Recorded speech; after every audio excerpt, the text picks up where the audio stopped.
Is that better? Ah, I see. Well, we'll figure out what that was about later. Uh, Seems as if OBS consistently can't decide. Oh, you know what? I might know what the problem is. OBS keeps losing which in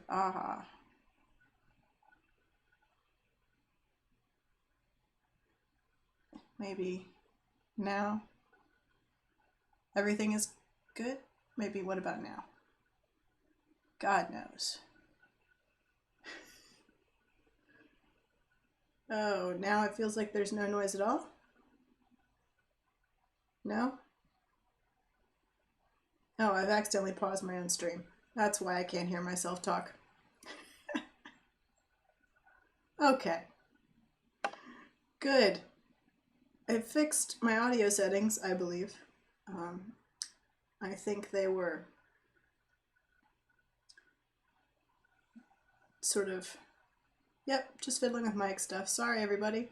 I think that they were still odd from last week when I did the video game streaming and I had to set it up to record both the game and my mic. My mic still might be. It's still giving me stereo instead of, or it's still giving me mono instead of stereo sound. But okay, that's what we'll have. That's what we'll have. Um, we lost two people while you were fiddling with the mic and staring at the blank Photoshop screen, but that's okay. So, I know that I swore that we would do ceramics again, and I apologize, but I'm getting over a cold, and so I have kind of a sneezing, coughing thing going on.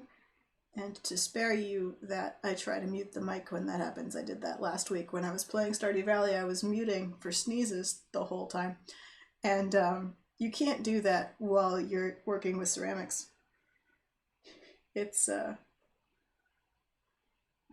it's impossible. So we are doing digital art again. I don't really have much of a digital art plan, frankly. Um, so so we'll see how it goes. Basically, I've been sick all week, so my input for information has largely just been me listening to the audiobooks of the Temporary series. Um, so that's all I have really um, to go with. I didn't even put a title on my stream. It just says Friday Tea Time. Ah well. So here we are. Here we are. Um, maybe drawing, talking to you guys, hanging out. Probably at some point partway through.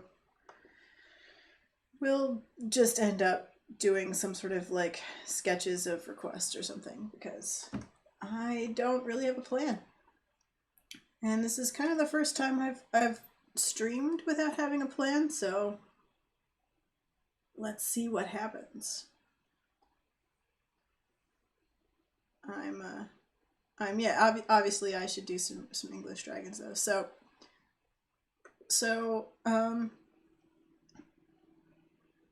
I have been grabbing some Regency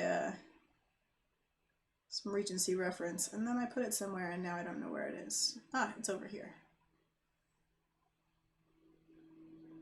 In this deep dark folder. Because as I was looking through reference for period art from sort of the Napoleonic War period, I was reminded that during the Regency period in particular, satirical cartoons were extremely vicious and really amusing, and a very, very sort of popular common thing. So I grabbed some of those to look at, because I've become enamored with the idea of doing hi Hannah, of doing with the doing something with the sort of political and cultural satire cartoon, around some of the plot without spoiling it for anyone, I guess. Although it came out in 2000 and the first one was in 2005, so I'm like the last person to read it. But books are cool in that they're there forever. So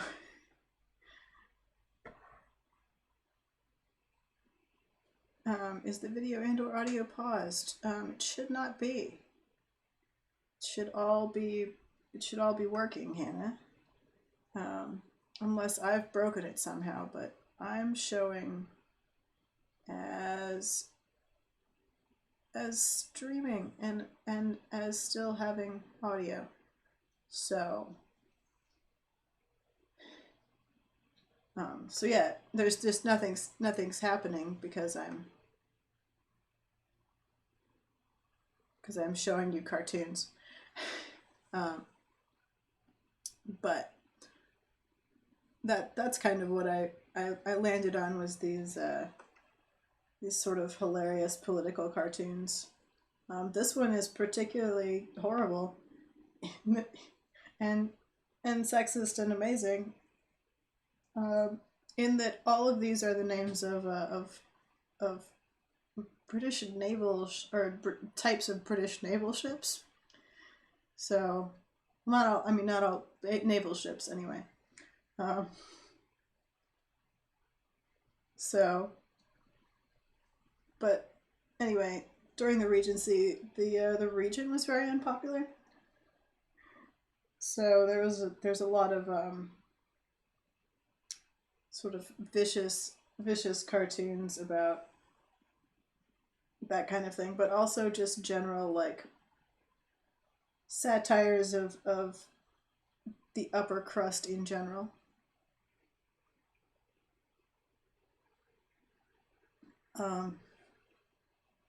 So yeah, political cartoons with dragons. The lead character, the lead characters, the dragon and the person. The dragon becomes a little bit of a social revolutionary, and the person reads books to him like throughout the series. I'm halfway through the third book, so no spoilers, I guess. But but there's a lot of talk in sort of the third book so far, especially about that kind of how that kind of idea and that kind of social reform might go over. And I was thinking maybe a political cartoon with a gentleman reading to a group of dragons, and have it be like that kind of hilarious. So like put them in hats, or put the dragons in hats or something, as some sort of like overwrought social commentary on such ideas.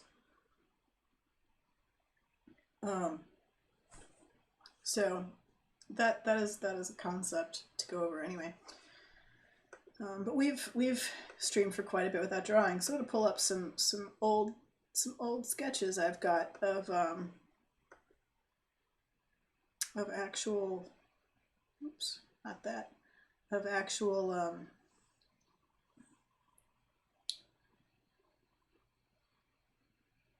sculptures from various parts of the world of dragons, that I just happen to have around.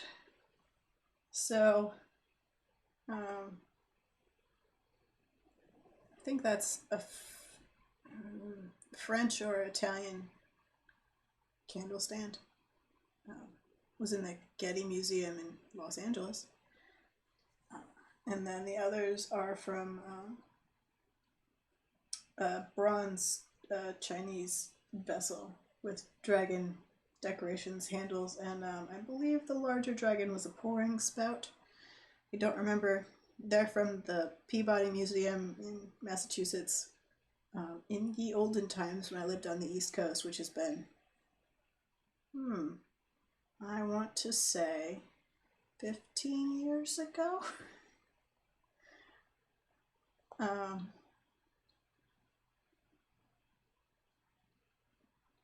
Yeah, label absolutely everything.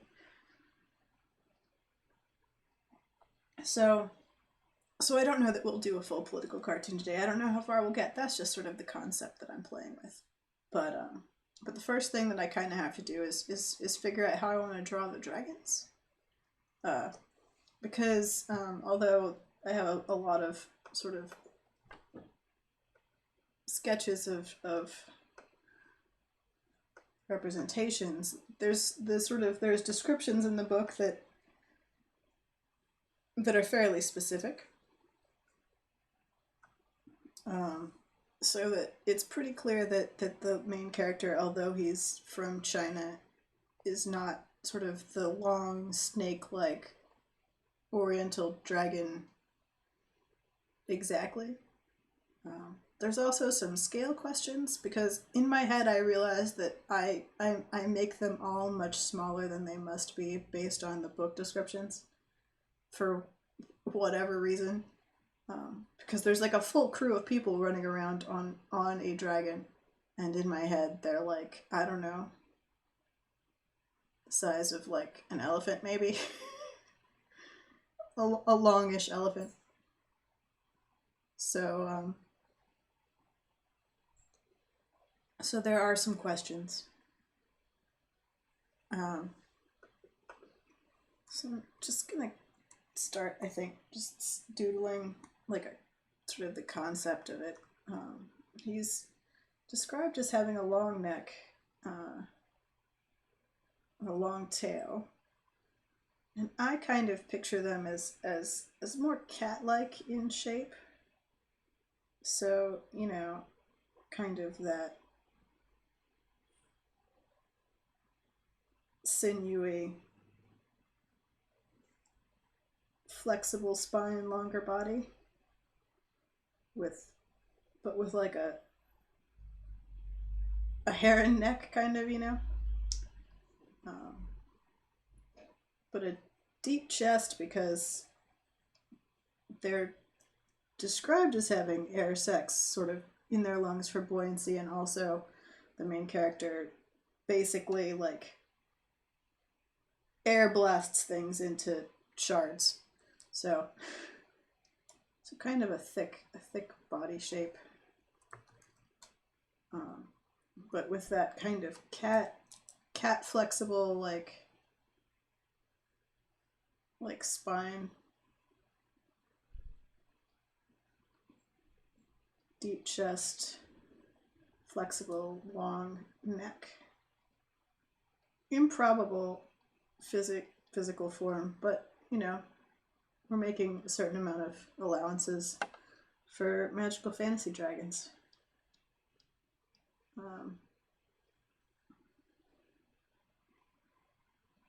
And it's that sort of, but yeah, the 5 claws are very specifically described. So he would have sort of that like hand shape, I guess.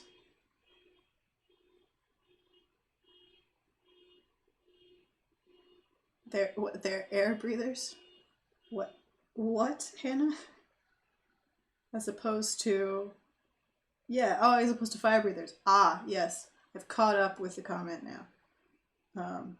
Yeah, it like more, think of it like a sonic shockwave, I guess. Is kind of how it's just depicted.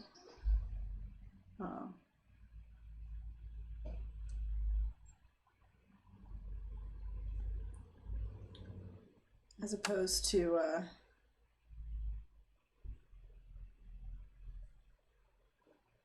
see, no, I don't see, like they there's there's 2 sort of, you could do sort of that lizard leg in the back.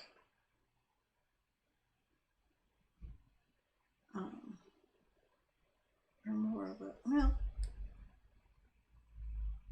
yeah, it feels kind of like the lizard D leg.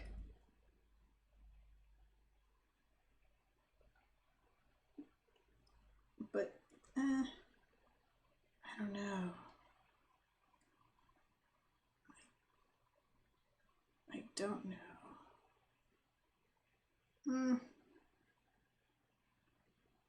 I don't know. I'm stuck on the back leg.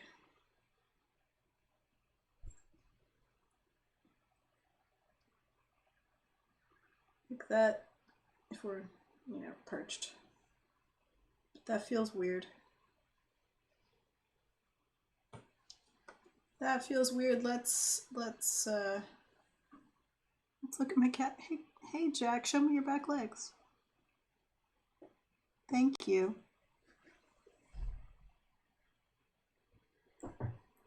Yeah. Right. Because they're described as sitting back on their haunches pretty regularly in the books. So let gonna consider back legs here.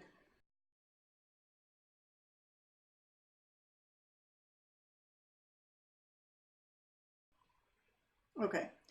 First pause for coughing. Now let's go on.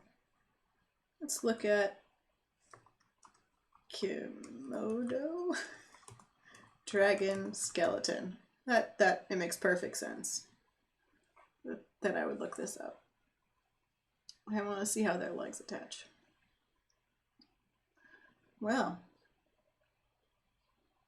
they look super weird. But looking at it, it does clarify.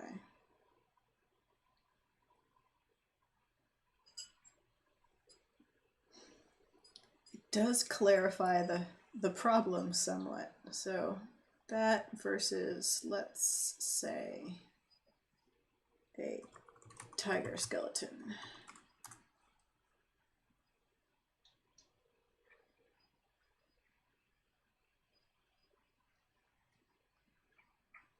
Yeah, we'll go with cool.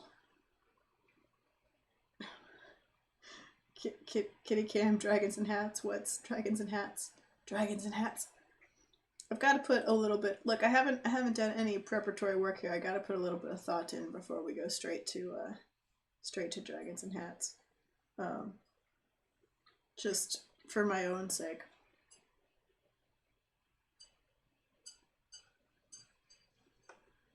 So, lizard versus cat. Lizard, kind of the legs come out from the side so that when they lower themselves down to their bellies and their legs are out the side, whereas something like a cat, the legs are up underneath. And the way it's described, I'm feeling more up under, like it feels more like it's up underneath. It feels more like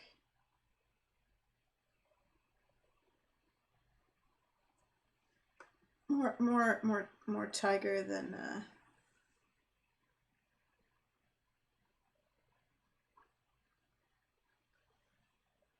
more tiger than Komodo dragon, if you will.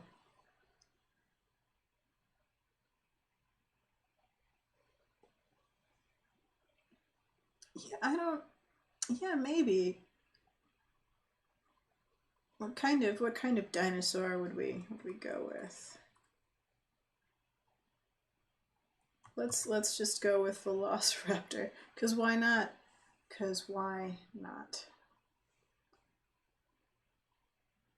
Skeleton.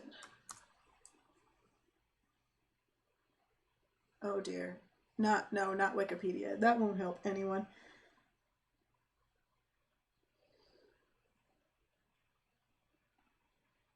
Right.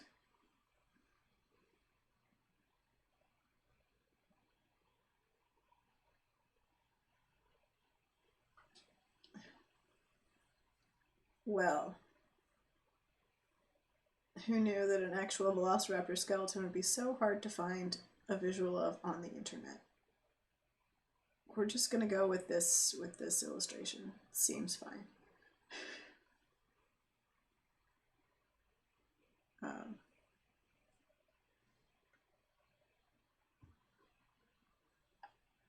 So, oops. I hid all the things. There we go. Back again. So, I don't know.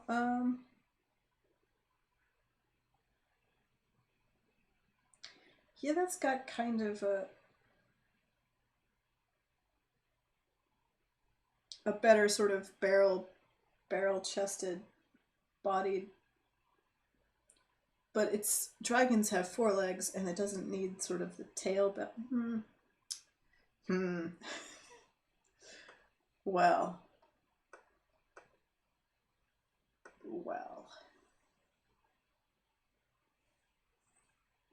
it is okay. Let's give myself another quick layer here. So if it's, you know, like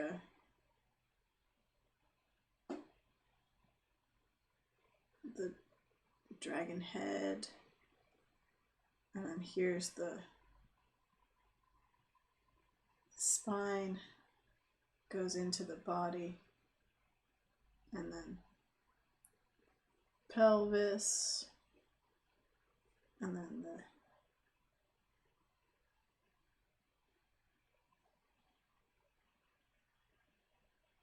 so like that kind of,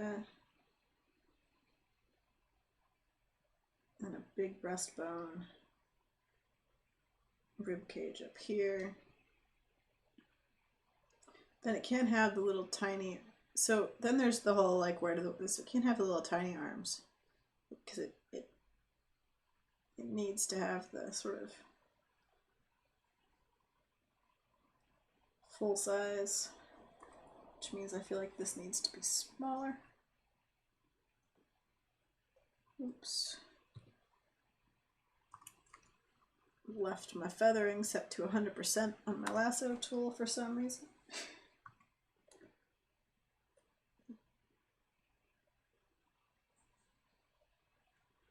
So, and then the tail, but then, yeah, then it's got like enormous wings, right? Like, because it's got to be able to fly.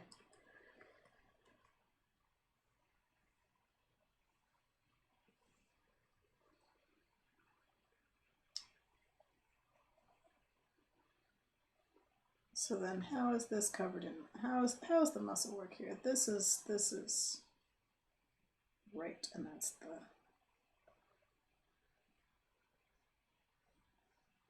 I think a longer neck, but yeah, that feels right-ish for dragons in general.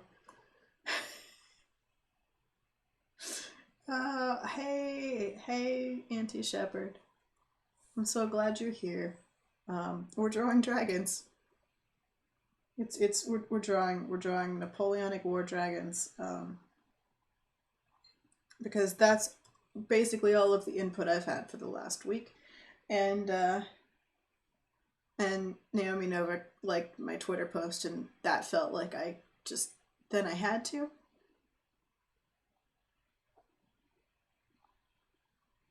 Ooh, a quail dragon. Okay, hold on. That's a thing that has to get doodled here. A quail dragon. Quail are sort of round and fat. So a quail dragon doesn't have that long a neck, really.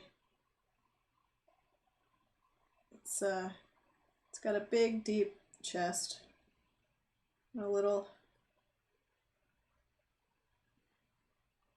tail, and like a crest.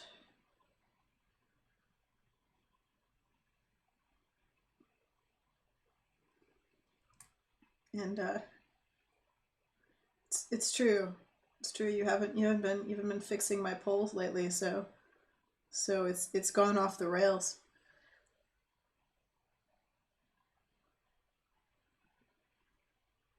Yay, Dragon fan. Yeah, I did not know these books existed, and I got sick over the weekend, and my sister called me and told me that I should listen to them. They are audiobook. I've been listening to the audiobooks, and and they are so good. And I had no idea.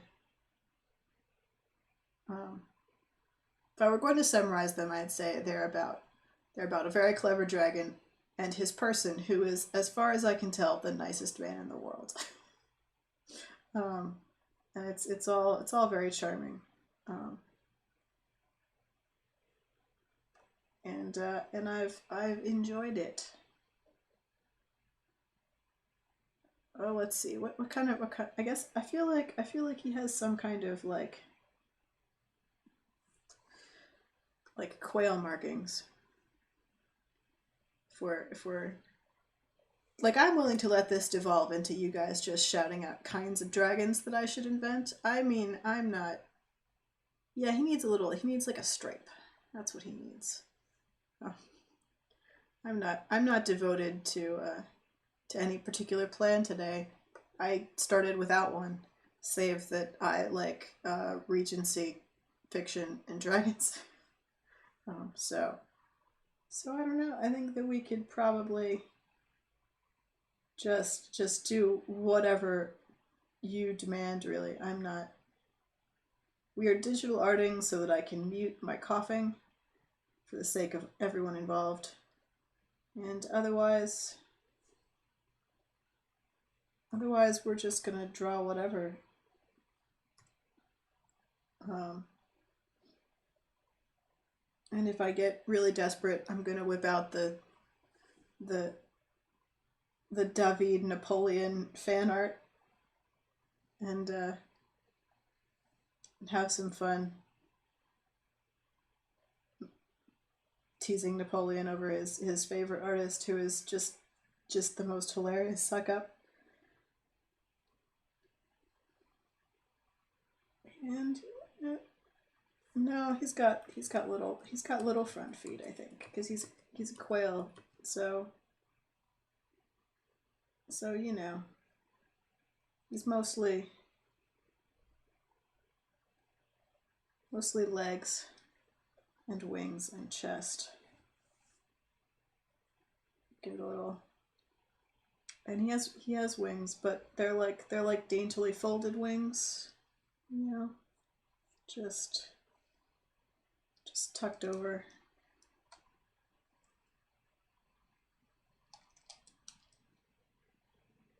held at his side.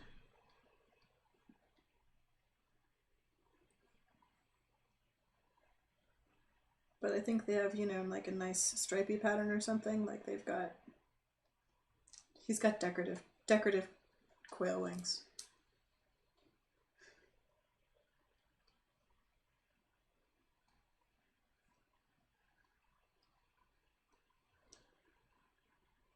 And this foot is curled up because why not? So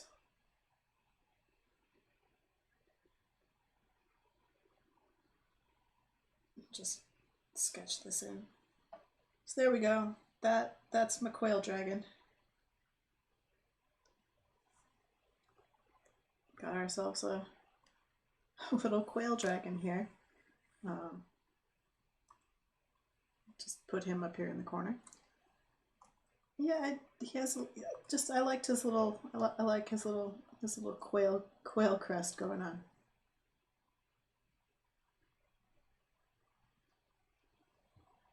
Oh, nice, a nice little dragon.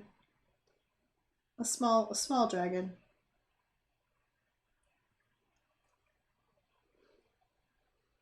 A little bit plump, not necessarily the brightest. Um, but has an excellent vertical takeoff. It's my description of quail dragon.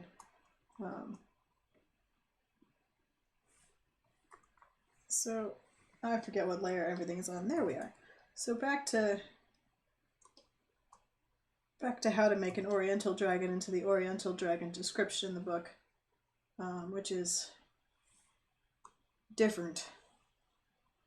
Look, a sheep guana is already a dragon. I mean, that's just...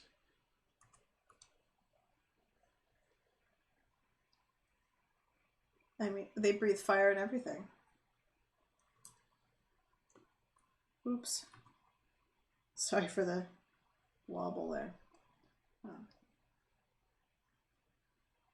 It's, you know, we already admit that sheep guana are just fuzzy dragons. So like a really deep chest, and then sort of that kind of thing going on. And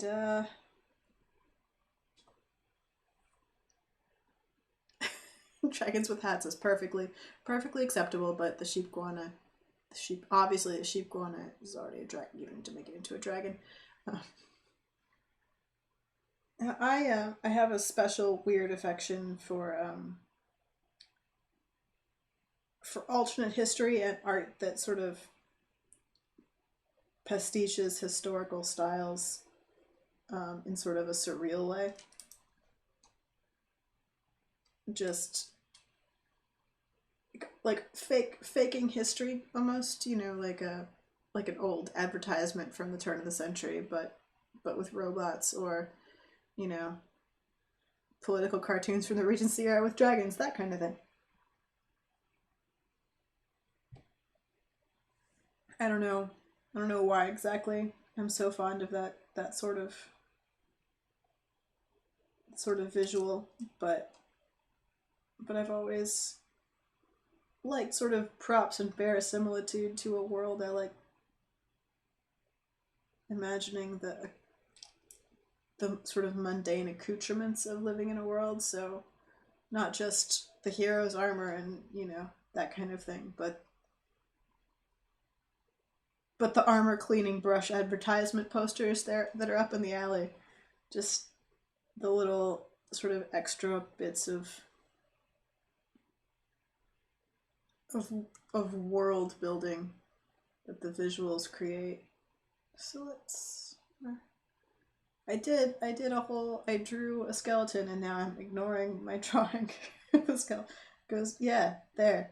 I planned this. I did. And then I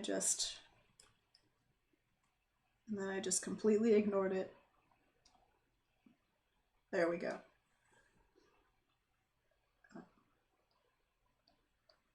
So when I was like, what Regency related thing can we do, like political satire cartoons, just,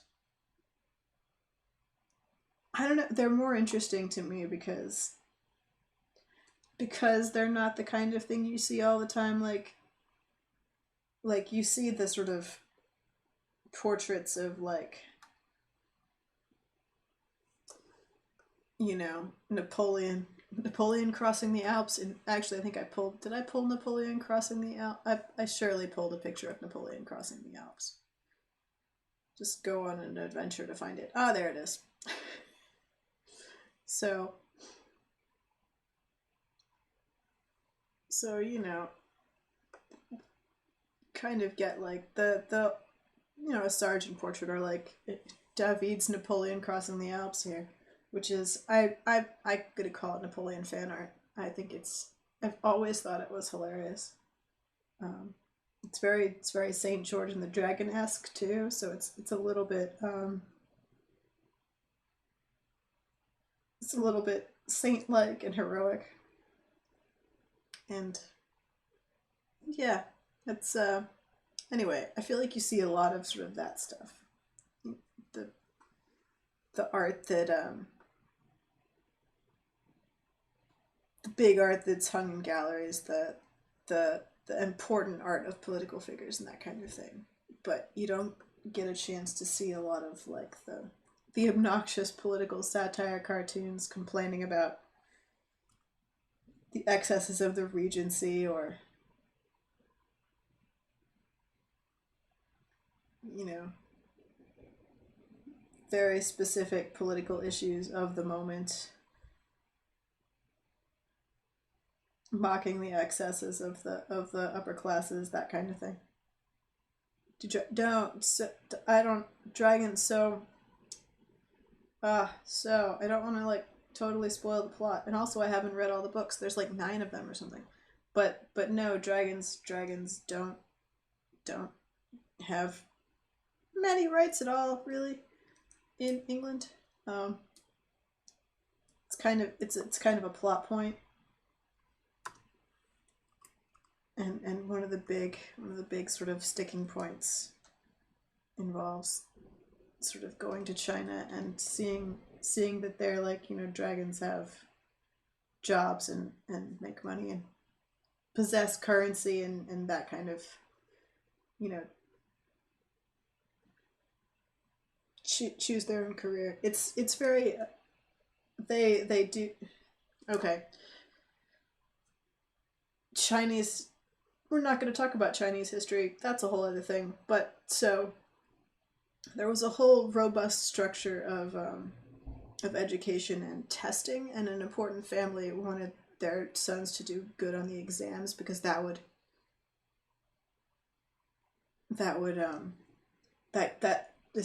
determines like how high they can rise in the government, what kind of jobs they can get, and in the books, dragons also participate in those exams. So, so there's a whole specific social structure, and the main dragon character sees this and is like, well, this is obviously how it's supposed to be. So, um, so far it's he hasn't had a chance to attempt to enact social reform, but it sounds like that's what's happening next in the series. Um, which should be interesting. But yeah. Oh, there's a while ago there was a really excellent museum display in the Chicago, the Field Museum in Chicago. Um, and I say that it was excellent in the sense that I feel like it was a well put together display. And one of the really interesting things it had on display were cheat sheets uh, for the those sort of big Chinese exams, so that people studying for them, like different ways to essentially sneak in answers on various different little like hidden cheat scrolls, which was pretty amazing, all things considered, and a really genius addition to the sort of general display.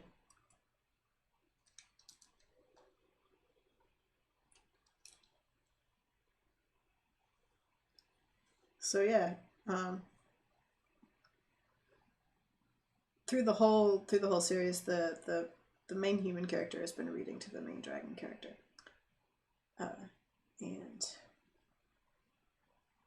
and that is why I hit on the satirical cartoon idea of a person reading to a group of dragons. Haha, bookworm, but you need to spell worm with a Y though, Atenchi 3. If you're gonna make a pun, it needs to work. It needs to work in text as well.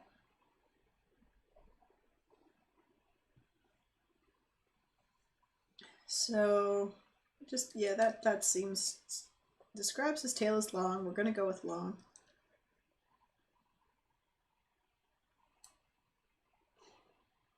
Um,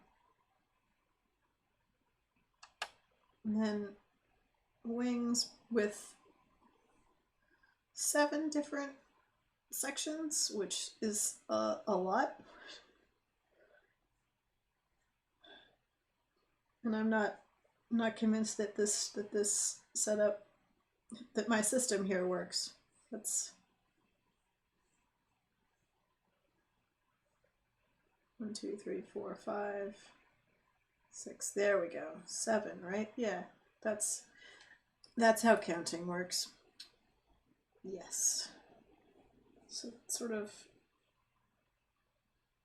I don't know. No one's ever explained to me whether that has the little. Don't think it's ever mentioned if there's the little sort of vestigial finger hook on the wing, but I would.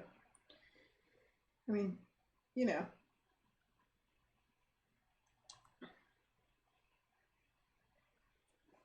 Yes, well, so the tricky thing about dragon anatomy, the thing that's always been the sticking point for me anyway, is that in general, wings are arms, and the kinds of wings, like in a bat, for example, are fingers, whereas dragons, in this situation, have arms. They have 4 legs. So the wings are like the 5th and 6th arm, and the way that must work in the shoulder muscles is very confusing. And I try not to think about it. But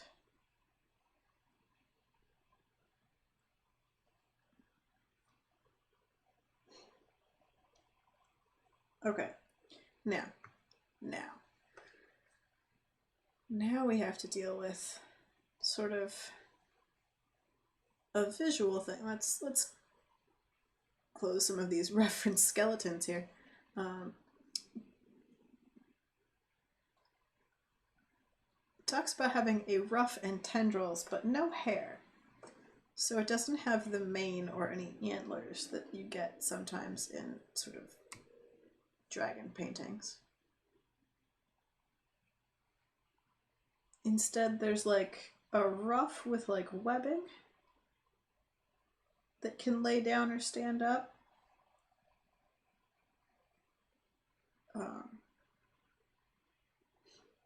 And I don't know if they're like I don't know if I'm unclear on whether there's the sort of nasal tendrils, or if it's just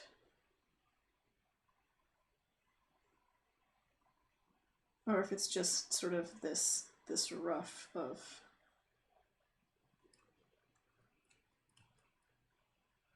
surrounded by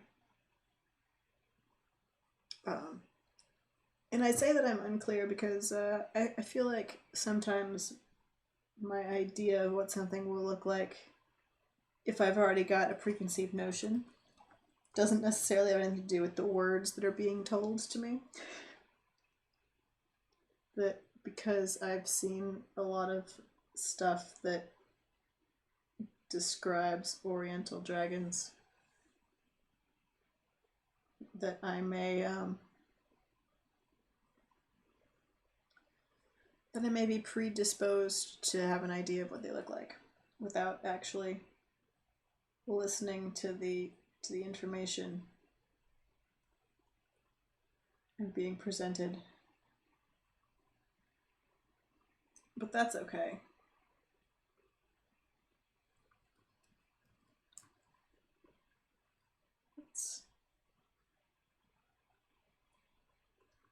I don't want him to look super angry. They do have slit pupils. That has been sort of universally described.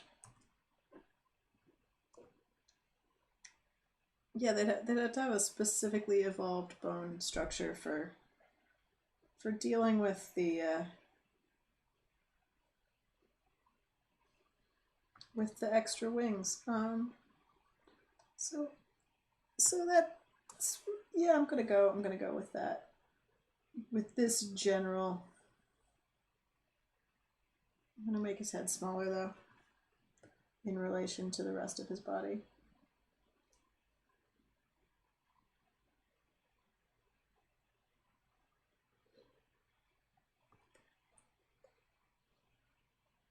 It might be too much smaller.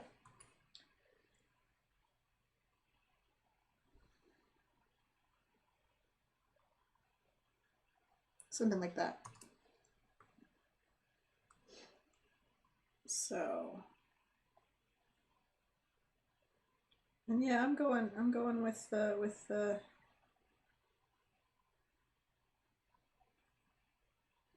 traditional. So, well, but I don't know that I like that connection point. Connecting at the top is a bit odd. Let's see. I could have sworn I grabbed an actual. Nope. Nope. I put it down here, but I did. I had an actual. I don't know, like 14th century brush painting image here.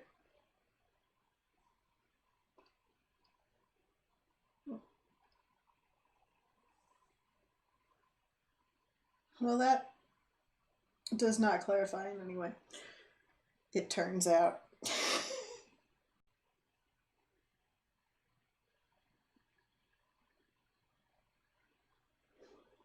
It's kind of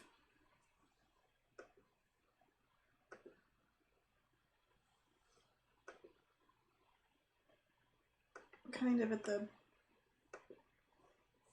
base of his eye, like here. That's weird. I don't approve. We'll figure this out. We'll figure out where tendrils go.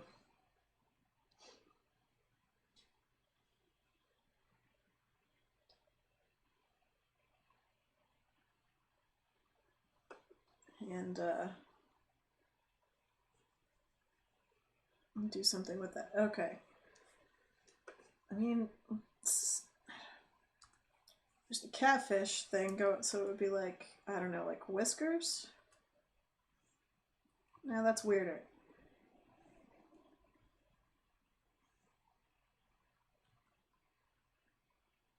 Maybe like here?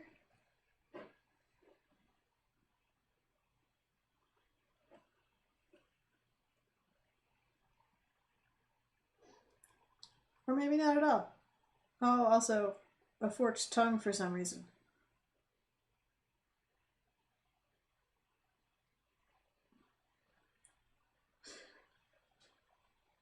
Let's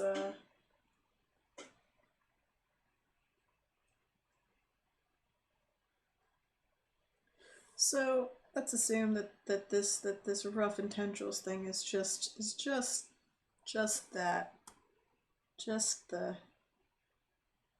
Just this sort of contraption.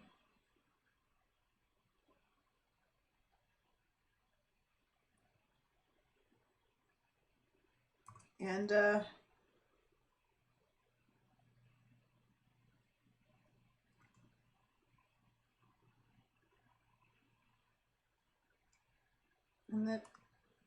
there's no whiskers. I can't think of a time at which they would have been mentioned. I don't really know how they would affect someone riding on a dragon. Seems like they'd sort of be in the way and they'd sort of slap you in the face. So not ideal for that kind of thing anyway. I don't know. So we're just going to assume that this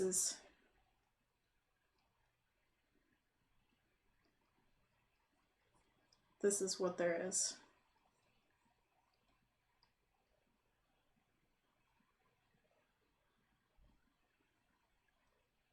It's making an executive decision. But that's what we're gonna do. And they are sort of described as having soft, delicate noses, which I think is, one, adorable, but two, implies strongly that it's not the sort of hooked beak that we have a tendency to get in art sometimes. That it's a lot more of the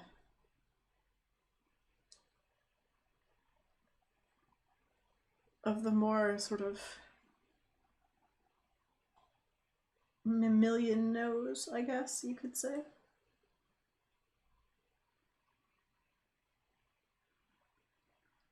Something with more delicate skin instead of thick guarding scales.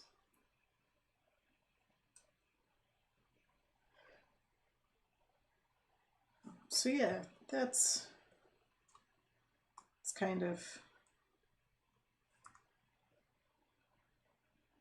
it's supposed the ruff is described as translucent, so I'm gonna try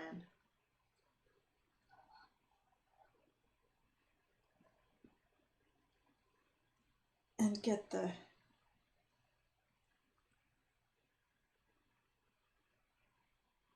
neck in there properly behind it.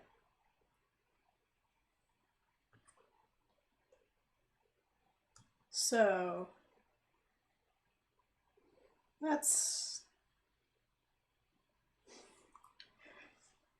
just bring, nope, I don't need to select it, it's on its own layer. Just bring little quail dragon down here. I don't know, as a size comparison. Now the other thing that I absolutely have to get my head around here is that like a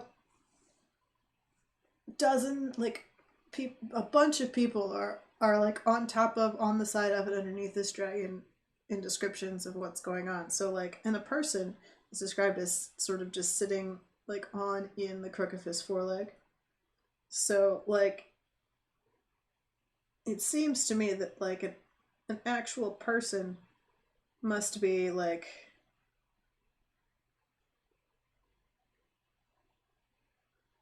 actually quite small. Like the scale difference must be fairly extreme actually. I'm putting him in period accurate breeches, that's right. but he's described as like having a whole crew of people strapped on. I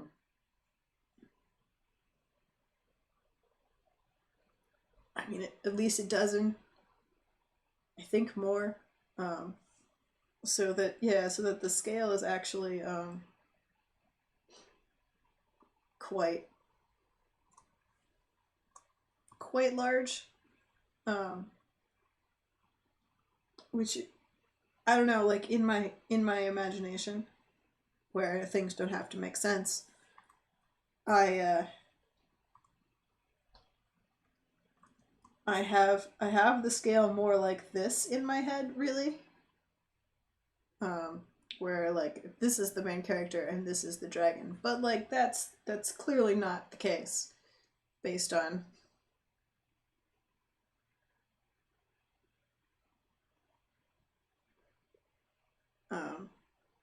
yeah, he's like a two-person, he's like a two-person dragon. He's like one of the little courier dragons they describe in the books. And they describe it as being little, but it's little in my head. Little is like the size of like a little dragon in my head is the size of a large dog, whereas it's clearly more the size of a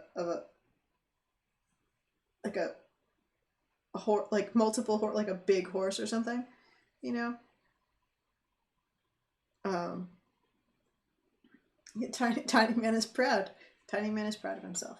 Um, but the scale is really, it's more like there's a bunch of little tiny people up here. Like the scale is more like this than it is the other. Um, it's much more of a tiny person, big dragon, as opposed to a large horse and a tiny person. I don't know. I'm struggling to pour myself more tea from this teapot that I've wedged in this awkward location. There we go. So yeah. Now the trick with our political satire cartoon is that well, dragons are described as coming in all sizes. A lot of them are quite of a size as of this where it's like a person with like a dozen people crewing it. So, um, so how are we gonna wedge all these dragons into this political cartoon properly and still have the scale make sense? Maybe the man's reading with a like a bullhorn kind of thing.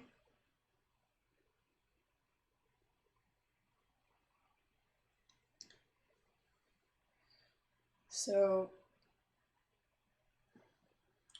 we've reached the point in this stream where I arbitrarily make our canvas larger for no reason, so I don't have to open another file. Oh look, I'm saving. I'm saving early.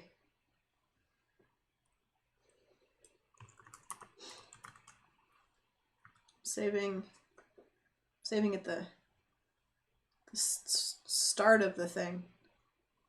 Well, not quite the start, but you know. Well before the end of the stream, when I would panic and be like, oh no, I haven't saved anything in forever. Right.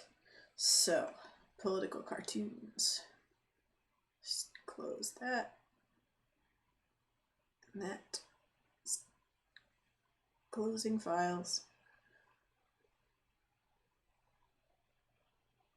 And trying to remember where I put the other files that I had. Yes, there we go.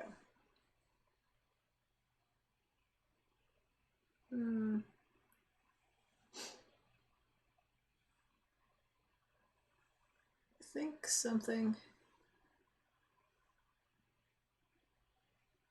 of a squished together crowd of people, maybe.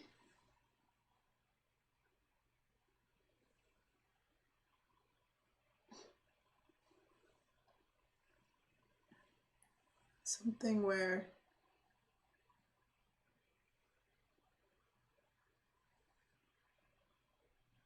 maybe a bunch of dragons squished together.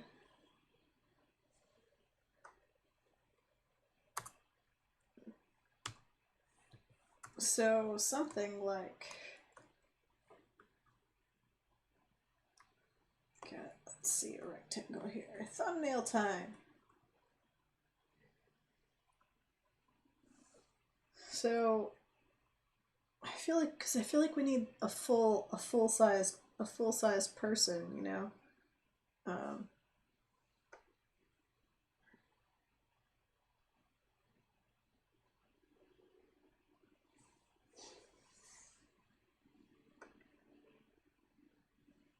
Sort of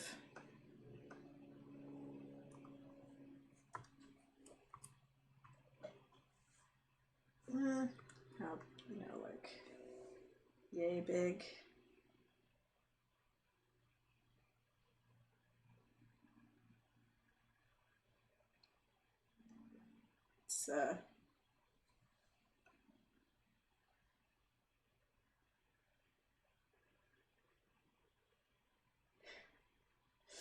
It's let's see here.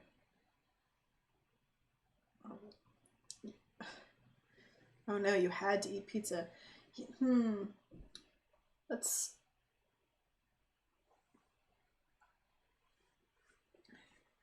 On the one hand, Artcraft, you are correct to the concept of the story. On the other hand, in terms of mocking and satire and what someone might think of the thing, I feel like maybe they're gonna lay the blame on the person more. Oh no, did you leave before I finished the Quail Dragon? That's too bad. Hang on. Let me. Since you've been gone, we've done a whole dragon scale adventure and talked about wing joints, and here is tiny Quail Dragon next to Temeraire, lead character of the story, and my attempt to convince myself of the scale, because in my head the scale is very wrong visually. Like when I see it in my head, it's like the scale is like the size of the little Quail Dragon and the dude together, and that's definitely not it. it's definitely like a much larger dragon. And I don't know why in my imagination just refuses to accept this. But here's Quail Dragon. He is perky and small and has patterns on his wings and a little jaunty head ruff decoration.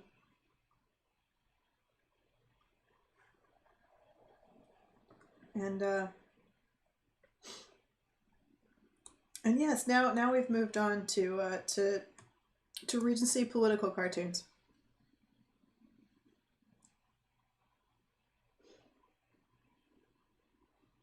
Um, I'm sort of feeling the like ladies' bonnets and things because I feel like sort of the idea has the potential to be sort of a little bit like coddling, going soft, that kind of dressing them up and that kind of thing.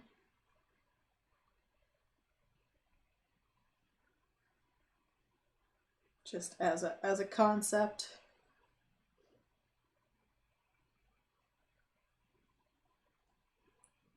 Wait, I don't know why I appear to be giving giving Lawrence hilarious calves here. I don't know. Um, and just I don't just this is sex suggestion of a person. There we go. Uh, hmm. Well, the idea, it's um, Regency trousers. Um, to be fair, they're only tight in sort of the thigh and knee area. They're more of a shapeless sack from like the mid thighs up breeches. Um, but no, the idea is that let's put him in glasses. The idea was um, sort of in world political satire cartoon because I like verisimilitude and like in world stuff.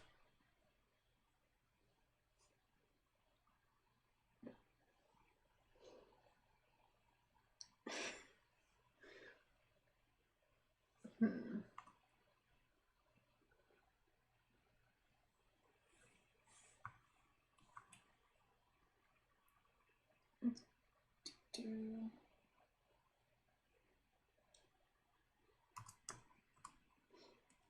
Oh no. You see, the thing is, I'm not as fast at drawing people as I am at drawing birds in armor for whatever reason. so, so, so bear with me. This is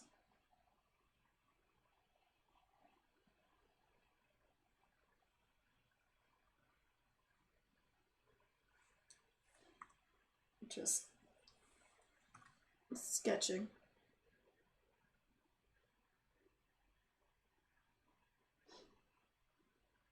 I mean, I'm not technically ignoring you.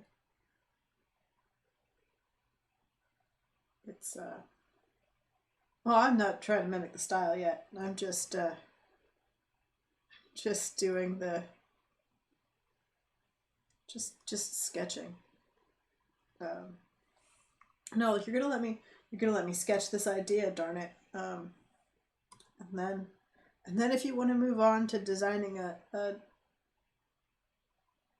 a trans Regency woman or just a cross-dressing Regency woman character, then I can focus on one thing at a time, y'all. I'm I'm not see, but then we hit on the scale problem, which is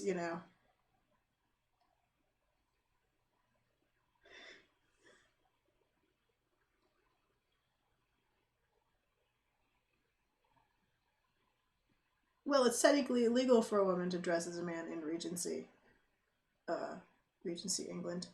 Um, so, although specifically in the book, women serve in the Dragon Corps, and there's a whole thing about it. So, um,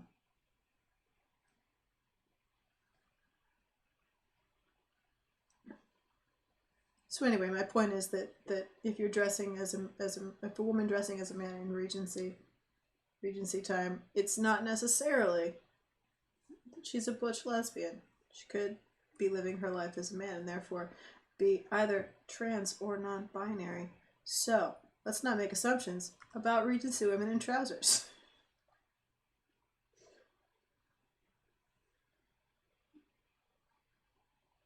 Yeah, see, that's the problem. The dragons are like, okay, the dragons are like enormous.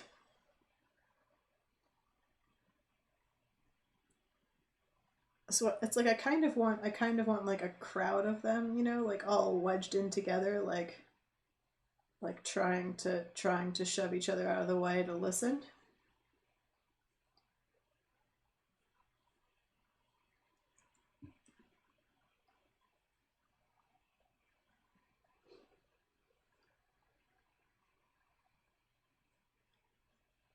And that's sort of like wedged in together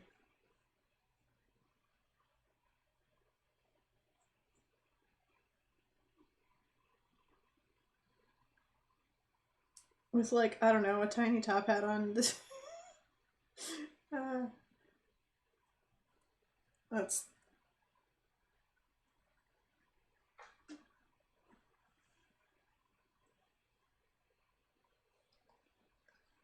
too anyway.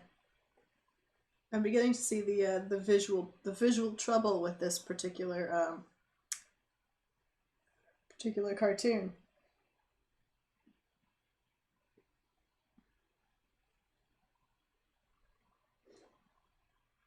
So there's some smaller ones. There's some smaller ones like wedged in,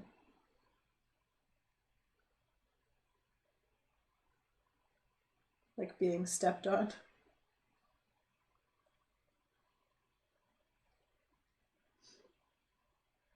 Put, put the hat back. Okay, put the hat back.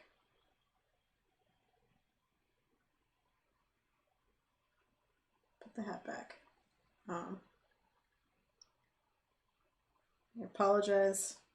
It was just a badly drawn hat. Like I didn't know you were so attached already. I didn't mean to ruin it by removing the hat. The hat is back. Ooh, this one's a bonnet though, like a proper frilly bonnet.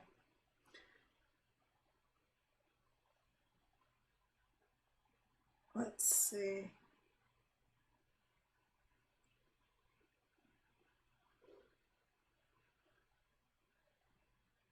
Hmm.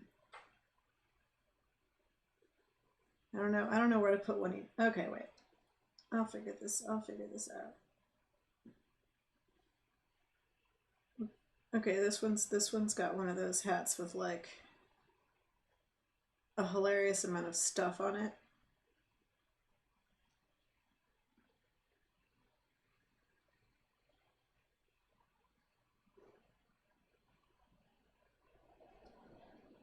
I don't think bowler I think bowler hats were later.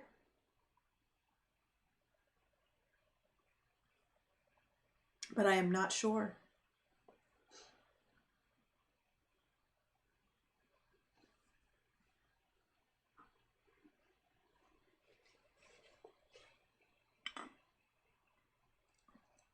Overhead shot. It's true. I don't know that it oh yeah, I guess you know like a tri-cornered hat would have been a thing for sure.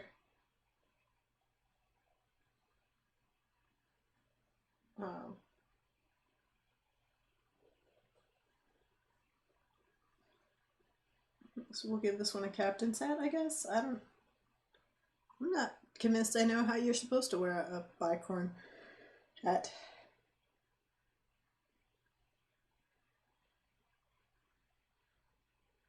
What's that? Ah.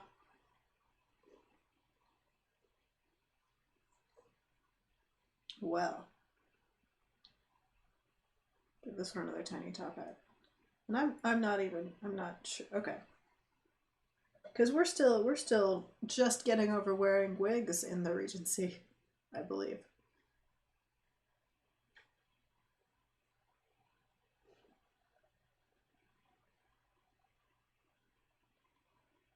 But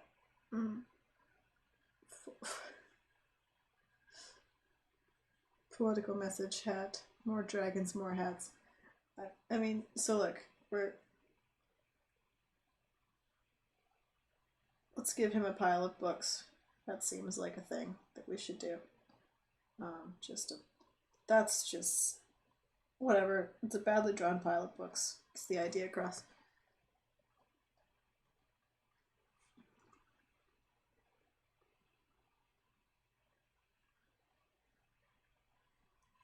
I'm gonna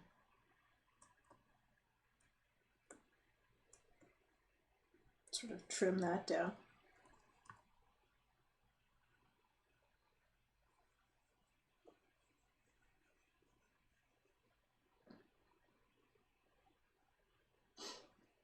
So let's do a different thumbnail take.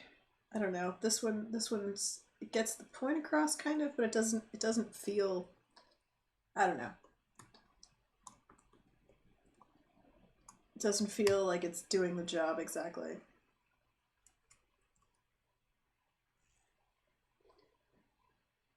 Let's see.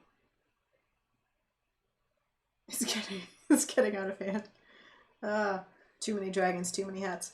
No, what Arcraft suggested a thing up in chat, and then I was there's maybe more of a Sermon on the Mount style with an overhead shot of the. See, the problem again is dragon scale.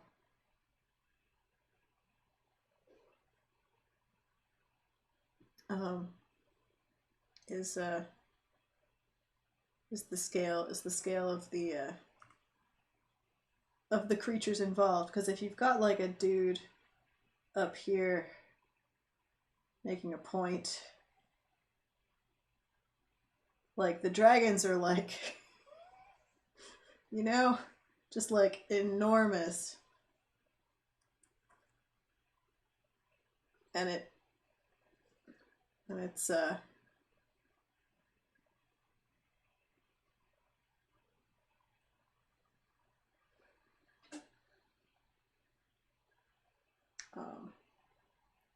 although I'll be honest, this actually does feel a little bit funnier in as a concept.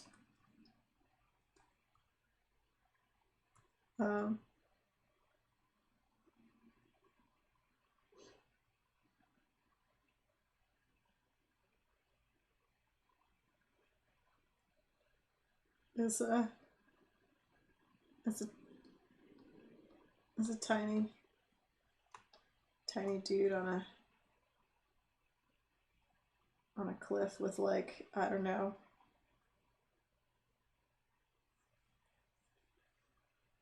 a huge dragon crowd. I don't know why my dragons in this image are like vultures basically, but I've got a bunch of like crouched vulture dragons here.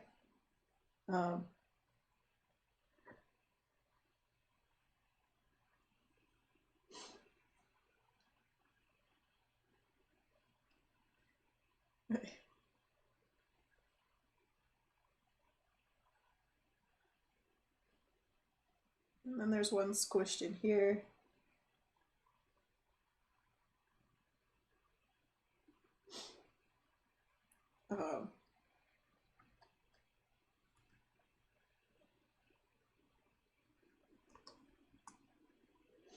So then we've got, you know, an appreciative crowd. But it's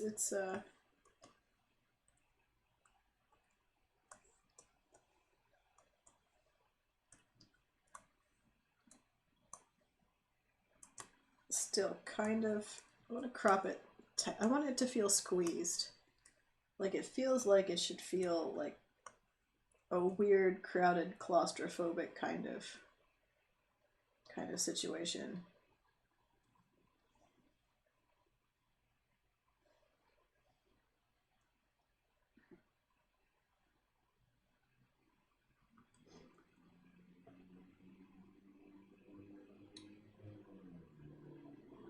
Just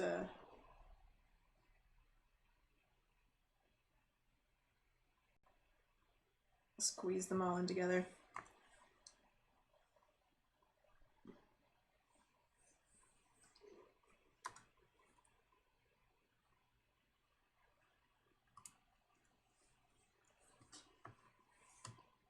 Just really sort of squished in there.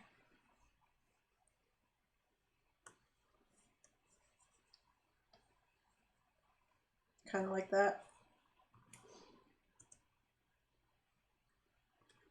So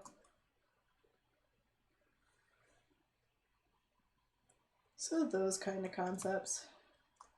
That's right. So, thumbnails. Yes, but with more hats. Okay, now, okay, we're turning all the layers off because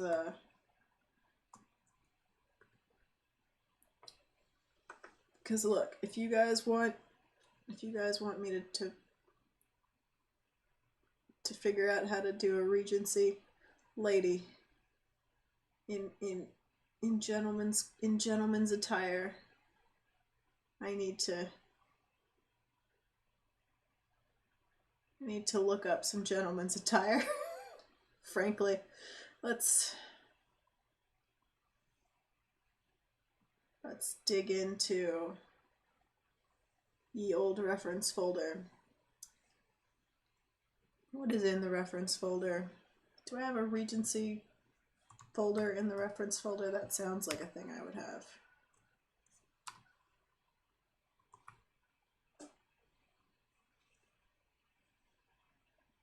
It is. It's a thing I have.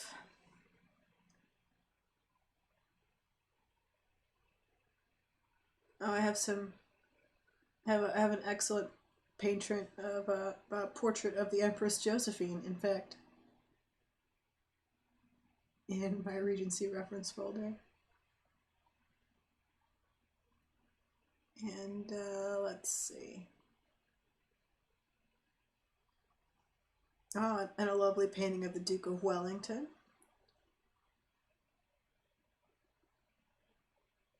And a self-portrait of an American neoclassical painter.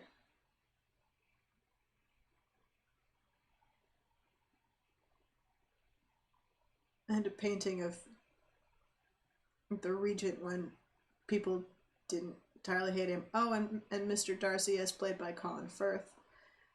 And a plate of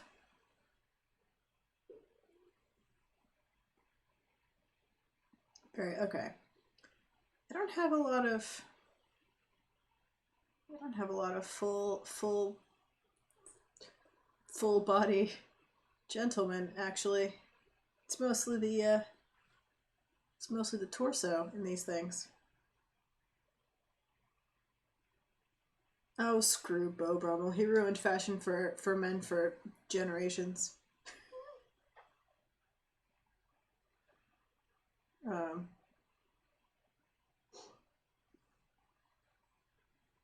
I bet you guys didn't know I had such a strong opinion of Beau Brummel. Turns out I have opinions on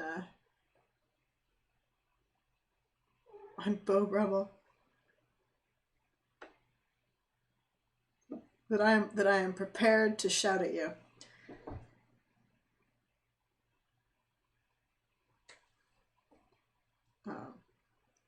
But now I have an idea of where I can find excellent Regency reference. But I have to find my phone because it's on Instagram.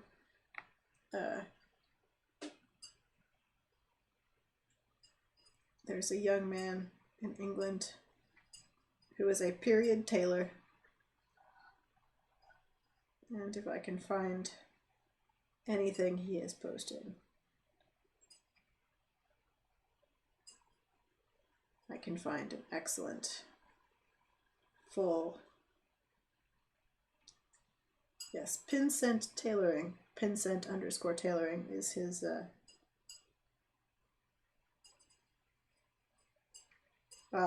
there we go. Some excellent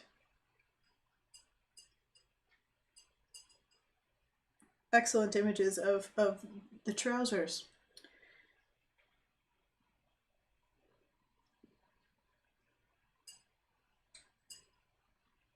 Which, let's see.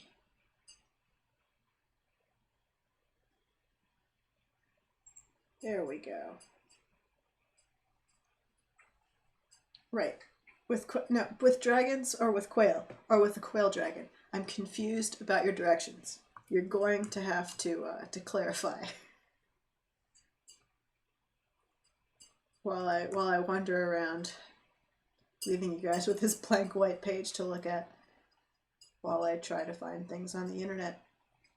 Let's see.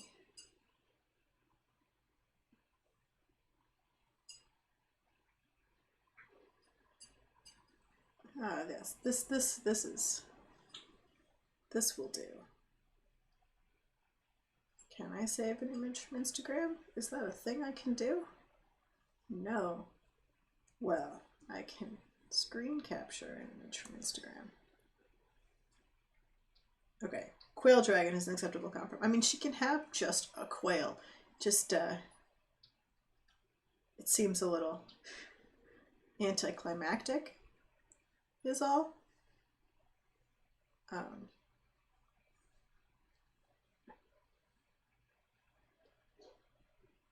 Just in a general sense, I feel like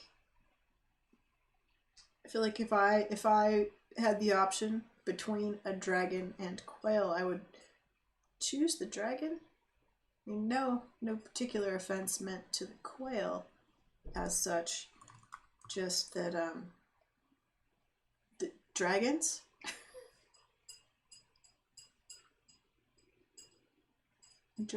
are a thing, so I mean, oh, it does depend on your food budget. I admit that I'm assuming that both are equally valid options based on my circumstances. I mean, one assumes, since I have leave to dress up in trousers and run about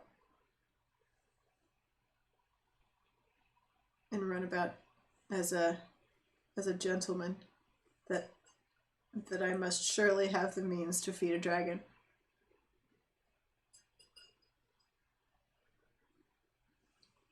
But who knows?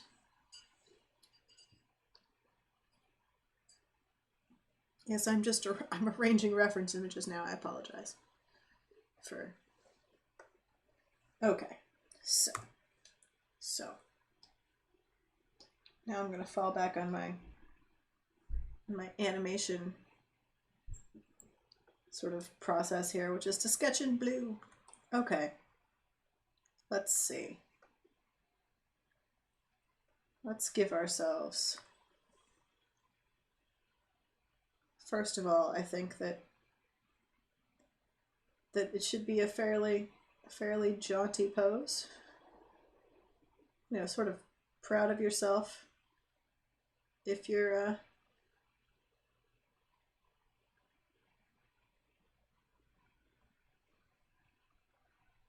with let's see, maybe like a hand on a hip.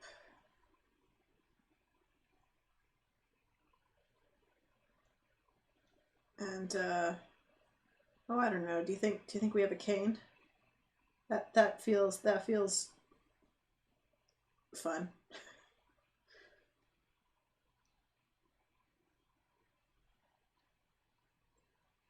Like a thing that you might want to have if you were a lady dressing up as a gentleman.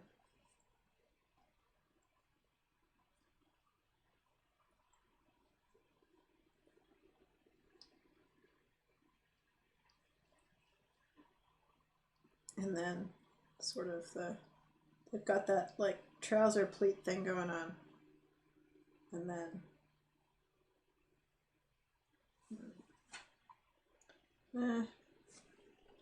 what do we pose?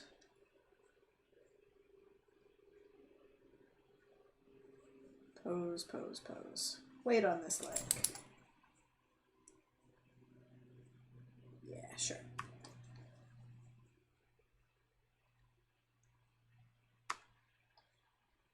Devolving into the really fast, messy, like, oh, I didn't think this pose through sketching. This kind of need to rein the shoulders in here. Still thinking gentleman shoulders. And got the high, the silly high collar.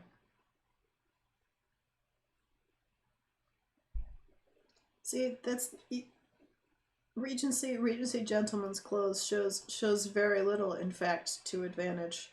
So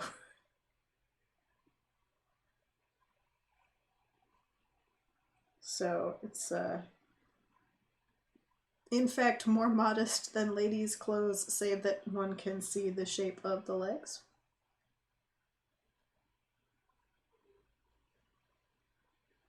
So no cleavage for us.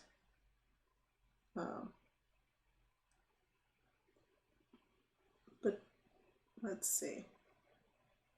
We definitely have to cut it to work with, you know, that kind of thing.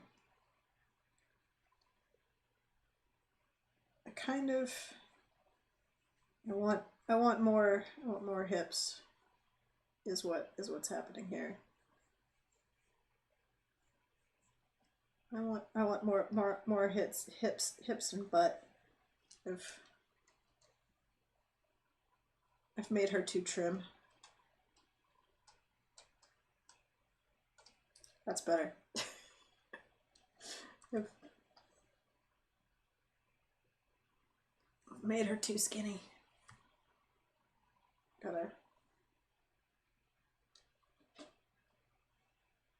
Gotta fix my mistake here. Here we go.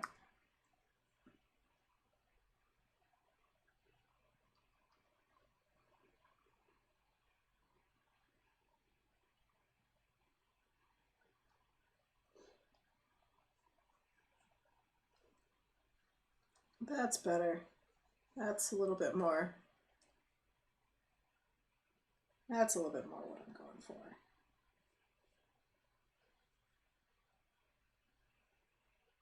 She's got the little jacket there.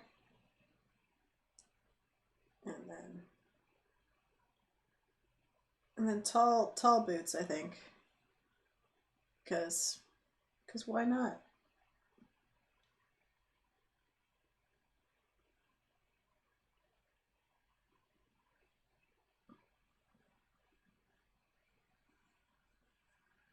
Because why not?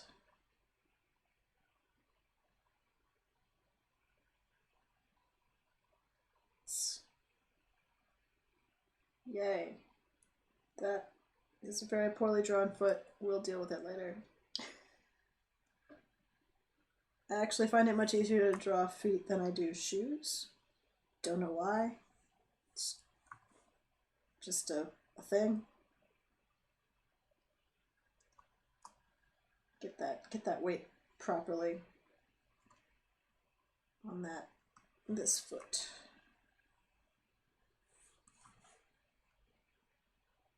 Yay. The power of digital.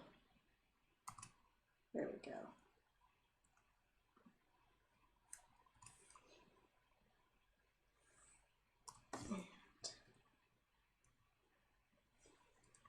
So now this is a thing that you can argue with me about, chat, but I kind of want her to have like fancy lady hair. Um, I know that may be controversial as a choice.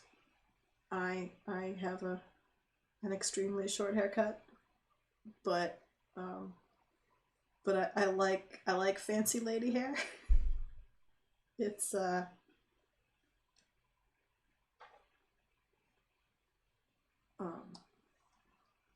you know, it's fun. Um, but also I know that I personally, if there was a thing I was going to be vain about, it would definitely be my hair. So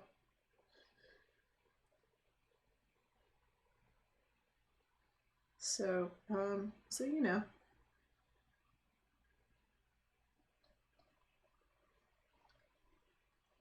give her some.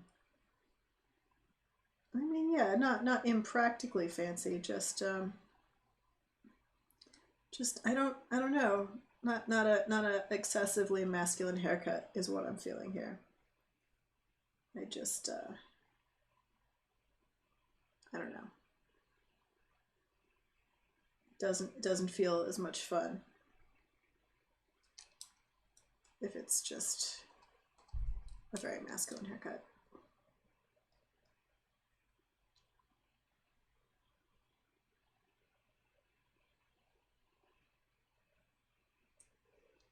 Let's see. Oops. Unnecessary exclamation.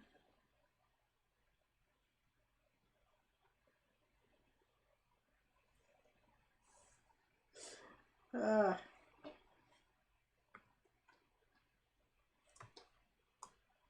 I don't. I'll be honest. I don't actually feel that good at drawing today. I feel kind of meh.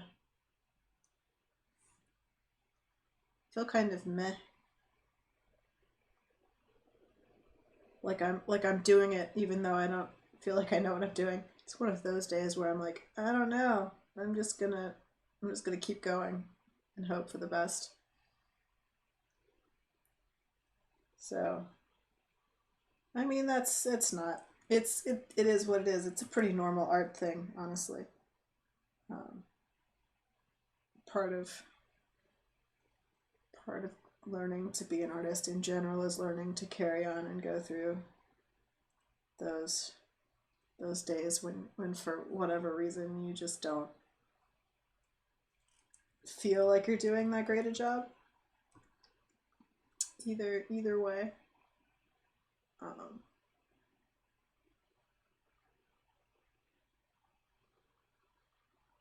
and actually, for me, part of streaming that has been interesting and helpful has been um, doing the thing at the time, no matter how I feel about it.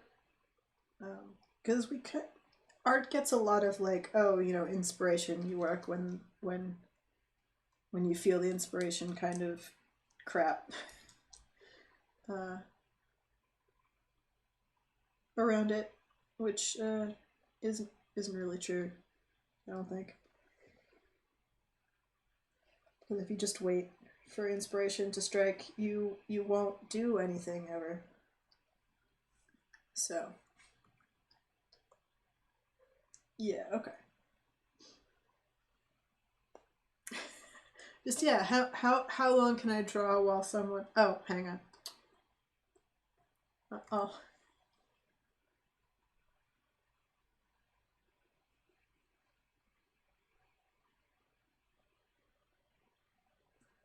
Oh, I'll just no, it's even it's just a mood thing. It's just or whatever, just whatever's going on in your head. Um, it helps to force yourself to do the thing anyway.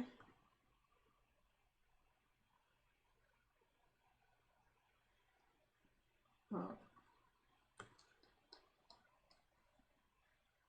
I don't know. Is the they're pretty small, but that feels a little out of scale.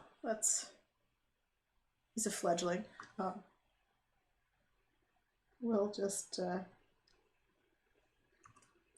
there we go. That feels a little bit more in scale. Get a quail going. And let's see, where's quail? Where's quail dragon reference? Where? That feels so long ago now. There he. Oh, I've got all kinds of stuff on that layer that shouldn't be there. Oops. So yeah, there's our quail dragon reference for later. Ages ago. Oh right. How long is this jacket? Jacket kind of comes to the knees, doesn't it? That's kind of a. Oh, does it have a split in the back? No, I think it just has a pleat in the back. I think.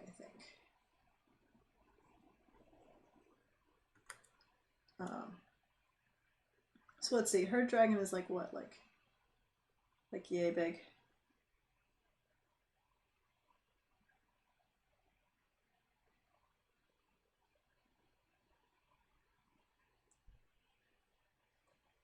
And it's glaring at the quail on her head.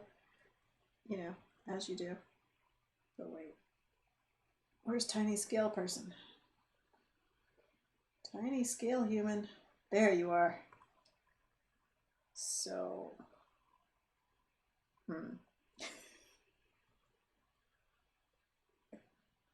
Okay, hang on. I need to read that a couple of times. The quail needs a hat. Quail hat for hat. Yeah, okay. The quail needs a hat. I got it. Cool. What? Breaking all of my layers.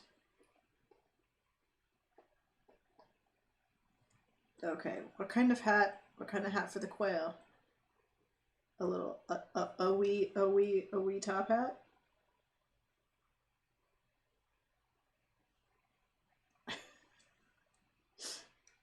A wee quail top hat. Okay. Chet uniformly agrees that a tiny top hat is in fact exactly what is required.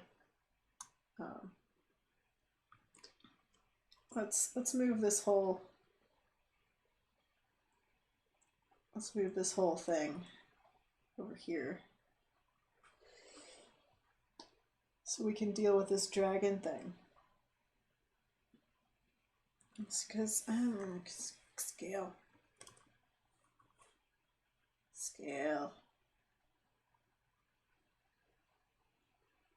Yeah, so he can, you know, be sitting with his little feet crossed like dogs sometimes do, and looking down with concern. And then tail is like over here. Yeah, there we go.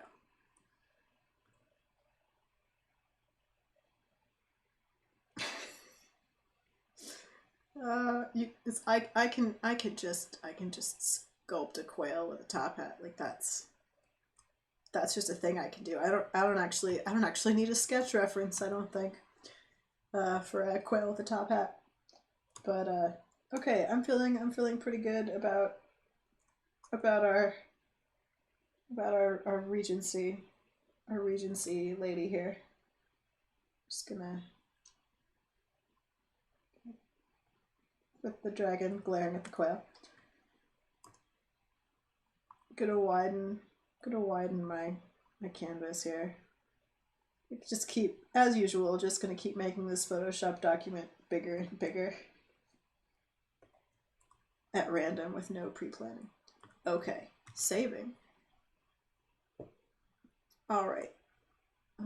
It's about 5, so I think I'm actually going to take a quick break. My teapot is mostly empty. I'm going to make some tea quickly. I'll leave you to consider the name of the quail, the dragon, and the lady.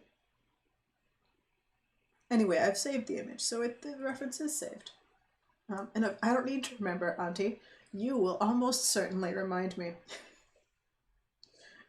But I'm going to take a brief, short break as soon as I find where I've shoved the OBS program. There it is. I take a little break.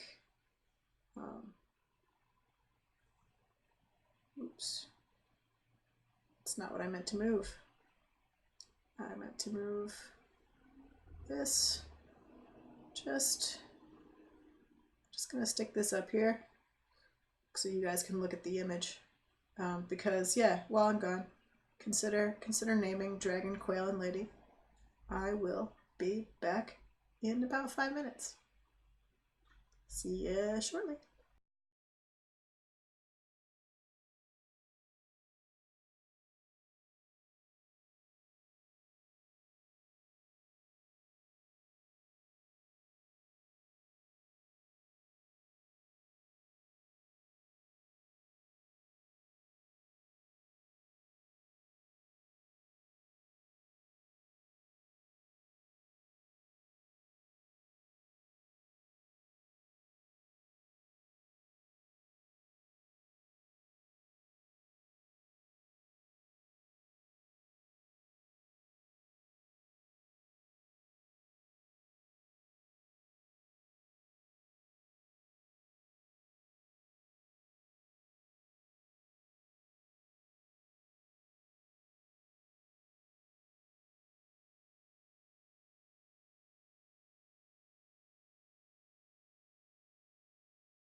And I'm back.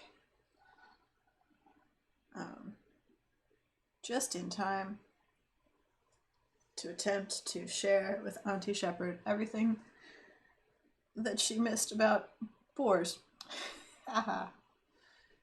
Yes. So the feral hog comment is a throwback to Wednesday on my friend Hannah's stream. And I don't remember why it came up, but apparently our craft had to avoid his usual walk home because the woods were closed for a boar hunt. And was concerned about possible retribution from the feral hogs today, but has survived to join us in this stream. If you'd like to know other things you missed while packing and moving, I was on vacation and then I got a cold, and so last Friday I streamed just me playing Stardew Valley, turning it into a Lovecraft horror story. So you missed me doing weird voices for a bunch of characters in Stardew Valley and talking about how the darkness was coming and how the cult of the town of Stardew Valley was not helping.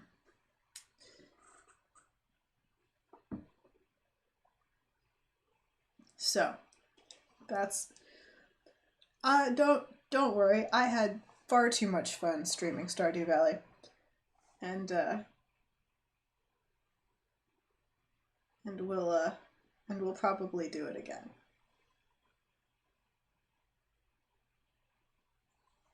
So we'll find out how the Lovecraft saga of Stardew Valley ends at some point.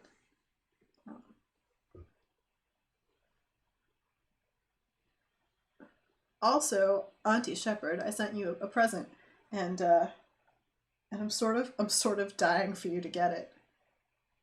I told Amazon it could ship it,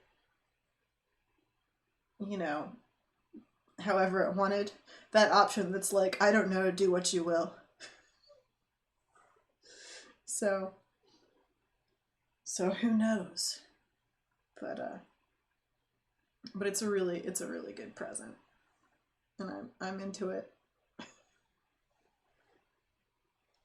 But yes, we are happy that you are here today with us on stream, demanding that Quail enter into everything.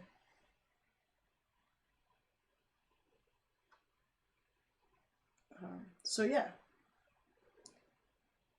Ooh, shelves. So yeah, now that I've returned, and I think we can. I think we should probably sketch some of the dragon parts in here to clarify that.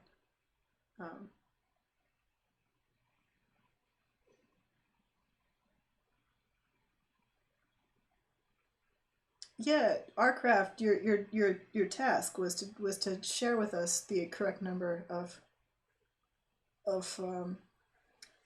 hogs taken in the hunt, if for no other reason than so we can have a very oddly medieval conversation about the boar hunt.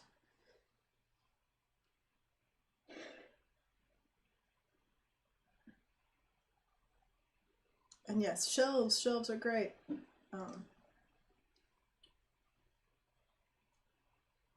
And let's see. What other information is there to Oh, I should actually I will explain briefly why. Oh, it's such a good stupid little sketch. I like it better than my big blue sketch. That's a problem. I'll have to figure that out. The reason that last week, well, there was two reasons that last week was just a Stardew Valley stream. The first was that I was just starting to get the cold that I've had for the last week, and so I was sneezing and such, and had a weird like gravelly voice thing, which is part of the reason I kept kept doing like, I don't know, Mayor Lewis horror cowboy. But the other reason was that I was rear-ended on Halloween, So I was attempting to deal with the ramifications of that and all of the phone calls and insurance companies and necessary repair planning. And by the time I got to stream, I was in no particular mood to do anything useful, because I was just mad. Oh yeah, it was a fender bender. It was no big deal. But it stuff had to happen. The frame that holds the bumper on was bent, so it needs some body work. The real issue is that I drive a 22-year-old car because I love my car deeply. Yes, Hannah is correct. My 1997 white Volvo is named Shadowfax. Um, just in case you wondered about how I became such a huge nerd who's drawing dragons right now, I did not name my car Shadowfax. My father named my car Shadowfax. My dad came up with that name. It was not me. So it's a it's a whole family thing.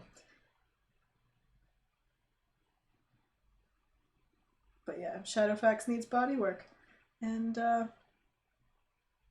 just wrapping all of that stuff up today. So it's been a thing that has taken too much of my brain. And I have been glad for Regency Dragons to distract me. Why am I just failing to make this? Why is this tiny dragon so much better than this big dragon, you guys? I don't understand. Um. Uh-oh. Thoreau. Oh, you're only allowed to own a bed, a table, and a chair. But then where does he put all of his things? Under the bed? On the table? What?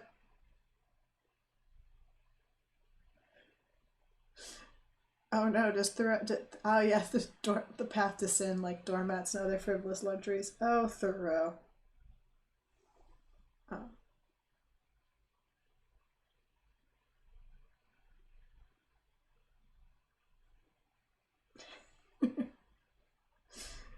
Oh.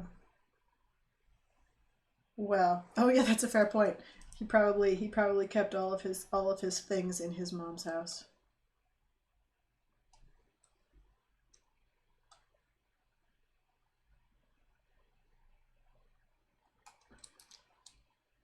Although it's possible she did his laundry just because otherwise she was worried he would show up in like unlaundered trousers and embarrass everyone.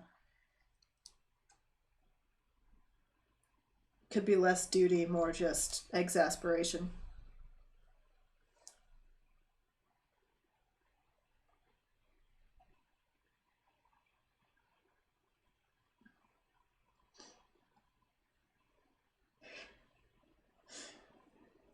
It's like, please, at least wash the trousers once a week.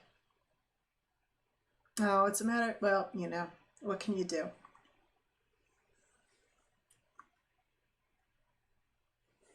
Aha, I fixed it. Sort of. Well, I feel better about it anyway. He was literally a spoiled mama's boy. Oh dear. Well, I think it's fair to say that all of us are in agreement that Thoreau is not the pinnacle of human philosophy. So let's not dwell on him. Let's dwell on what did we name what did y'all name her? Penelope Saint something, I believe. Um, just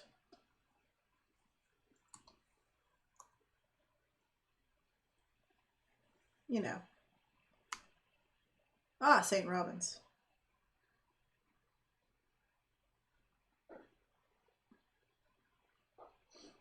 I mean, I'm essentially willing to take the first and only recommendation.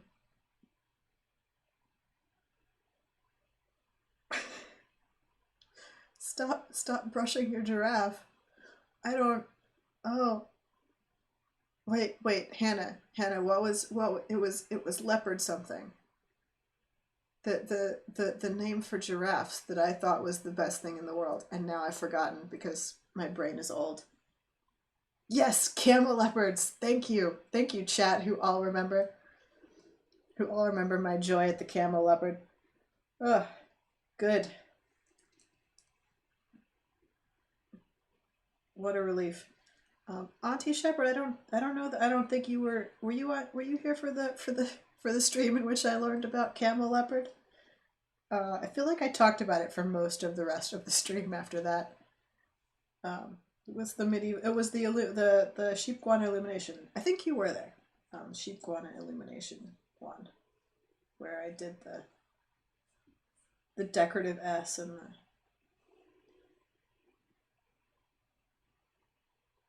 and the sheep guana.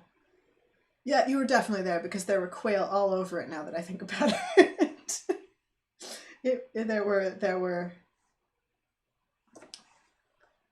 quail. There were quail just being coughed out and falling from the sky. Um, Hang on, I'll just open it. Just to remind everyone, the number of quail involved suggests Shep was there. Although it spread to everyone else, I feel like at this point I can generally rely on someone in chat regardless to demand that there are quail everywhere. I have not, in fact, finished the illumination. I started and then I got mad at it and then I turned all the color off and then I was like, I don't think starting it over is gonna help. So it's anyway, no, don't save it. But yeah, it's quail everywhere. Hannah does help. Hannah does help spread the good word of quail. It's true. But I think in general, if you have to ask why quail are an indicator of your presence, I feel as if you may wish to examine some of the things that have happened over the course of this stream, and perhaps it will answer the question of why.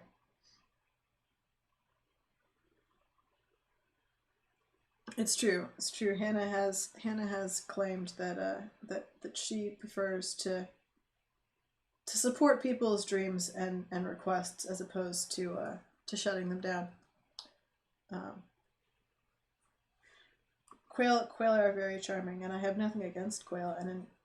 If I did, I would probably stop putting them in everything when asked. Um, so I'm not. I want the dragon to look a little bit more skeptical at the quail. There we go. That I think helps some. That's better. I don't want the dragon to look like he's smiling at the quail.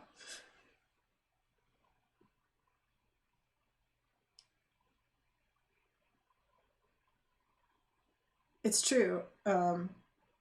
Once we tried to do sheep and we got a fire breathing woolly iguana creature, which is, I think, probably one of the best, weirdest, and most beautiful moments of the entire time I've ever been on Twitter. Honestly, the existence of sheep guana owed entirely to accident and chance, and now such an important part of this entire stream community is a truly beautiful thing.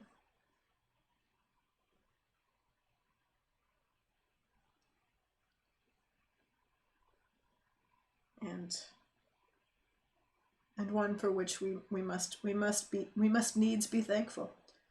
Okay, let's.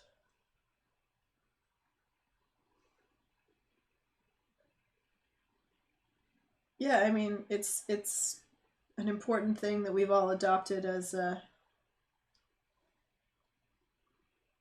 own. It's become part of the mythos of Friday tea time.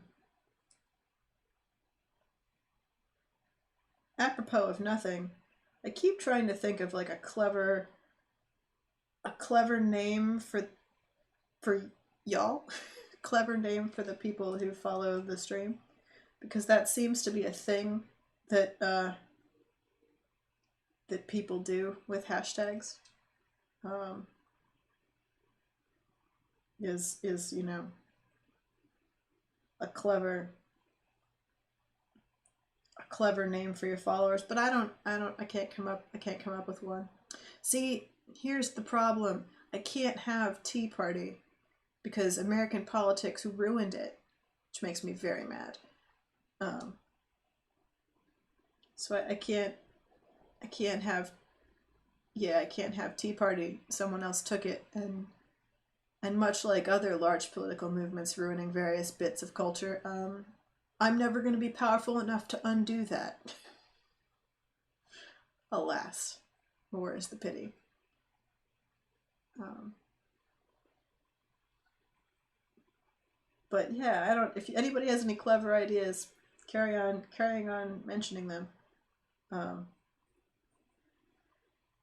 because I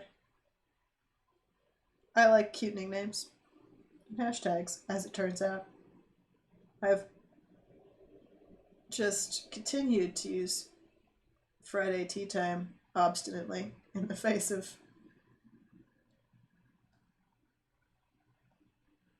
it not meaning really anything. It's fine. It's mine now. I'm gonna make it a thing. Quick, quick. Oh, maybe. I mean, how would you all feel about being Quailodin? Is that a little too? Am I devoting you to a god you'd rather not have to follow? There, by making you bird paladin.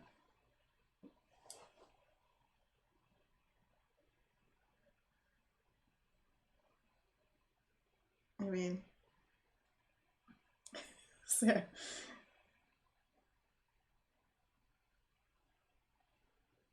yeah, it's not. I don't know. I haven't Friday tea time just worked so nicely, and I haven't come up with an equivalent sort of clever clever name.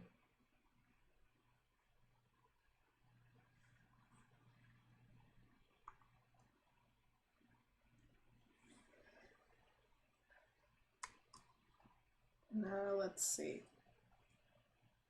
Foreshortening is weird. That's better. Now I'm just okay. It's actually more like around there. Yeah, there we go. Give some wing folds.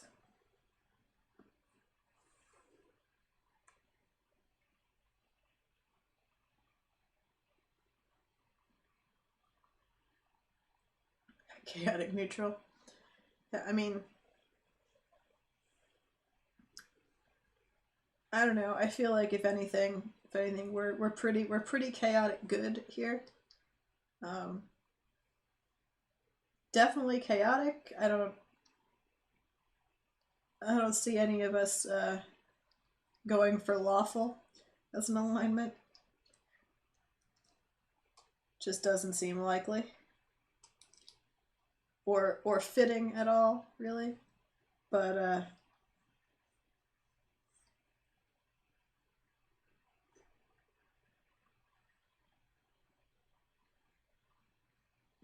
yeah, I mean, who wants to be lawful? That implies that you conflate legal with right, which is not always true. And Quailodons would be chaotic good. I don't know. Are Quailodons chaotic good, or are they in fact lawful good? I mean,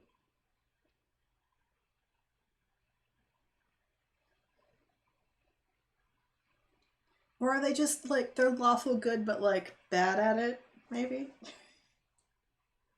Like they think they're lawful good, but really, you know.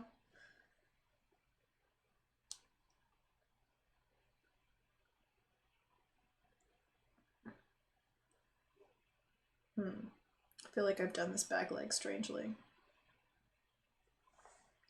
Oh, I'm gonna have to follow that link. Okay, just gonna put that on stream for everyone. Just let you guys just glare, just be glared at by a small barn swallow. Just angry barn swallow. Here's the thing though, she's a barn swallow, so like the most evil she can manage is just it's still adorable. Like she looks adorably upset with you. Anyway, just sharing some art made by a friend there. Back to Regency Dragons and ladies. I don't know what's going on with this leg. I've made it up. It doesn't make any sense, and I'm leaving it that way. I don't care. I don't care that the knee doesn't belong there in any way. It's fine. You are welcome, Hannah.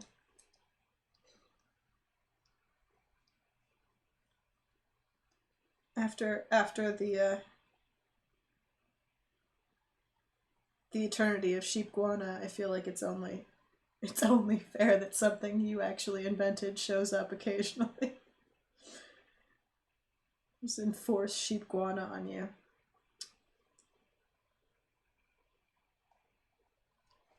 Let's see. Tail. He's kind of a thick little tail.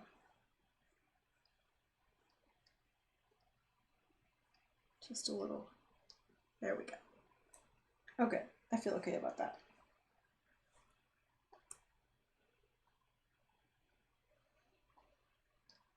Time for pen and ink, I guess. Sure. Why not?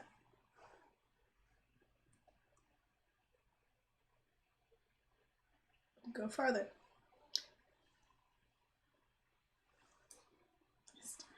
Everyone just would rather see like angry character birds. There's my thing. Okay. Pen. Mr. Natural. Mr. Natural is too clean comics. Yes, a little brush. angry small birds. Okay. Let's see.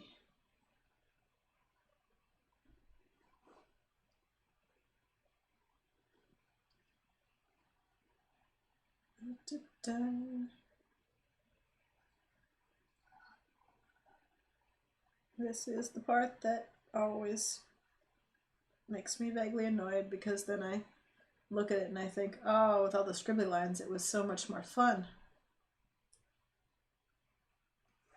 But that's okay.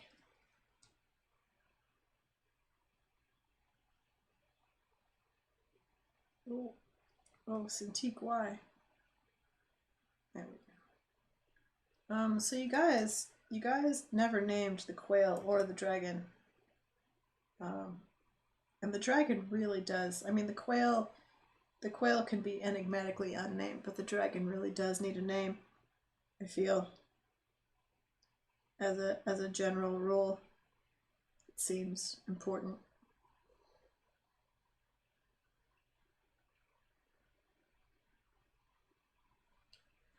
I mean, you know, Ooh, Farnsworth, Eustace, Quince, and Enigma. Um, I quite like Quince as an name for the quail, frankly.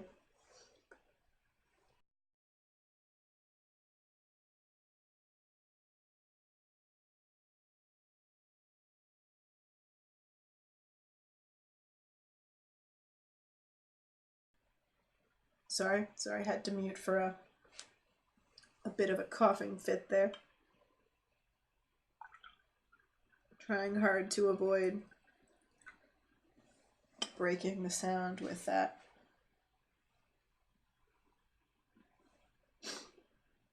So let's see. Penelope, Quince, and Eustace. Is that where we're thinking? I approve. But I'm willing to allow chat to continue to debate the topic if there are other suggestions.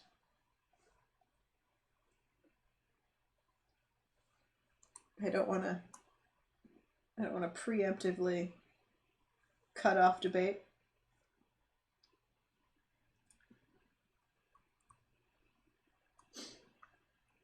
Now, see, giggles, chuckles, and knucklehead are just what you call them when you're annoyed. All right, let's. What? Chins. Chins and neck claws. I want it to be a little bit rounder. There we go.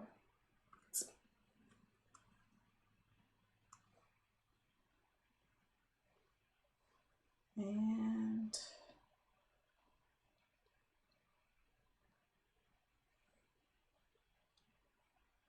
oh, let's see. There's my, gotta get my visual reference back here.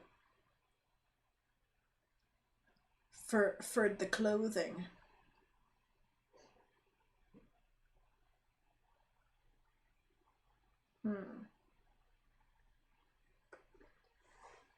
Let's see. Oops. We need. So there's this hilarious like neck cloth basically that just covers your whole neck like a horrifying scarf. And your collar comes up all the way to your neck anyway, so, or all the way to your chin anyway, so you know.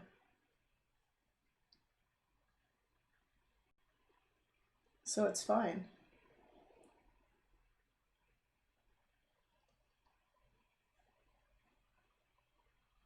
And then a little bit of editing there. Oops. Erasing failure. There we go. Because this actually has to kind of wrap around back there. There we go. Get our, okay, we need some little quail toes here, there. Just a few. Kind of messing up the hairdo a little. As you do.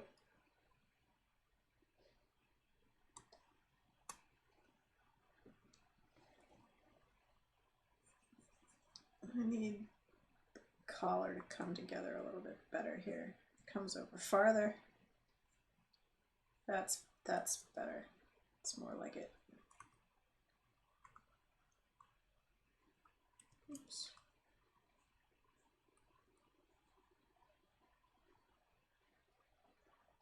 Gotta keep it dapper.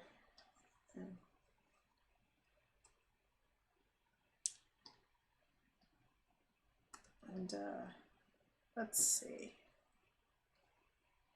Button. Now we're just Rostapon. Now you're just Googling names.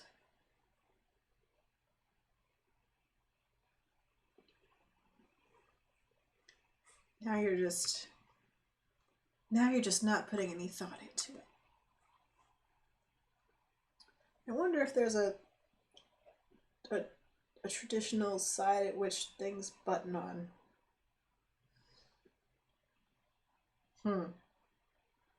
Like the overlap. The overlap to the...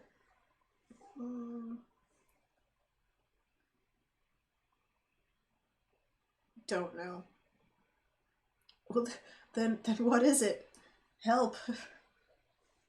I know not the appropriate side in which a regency.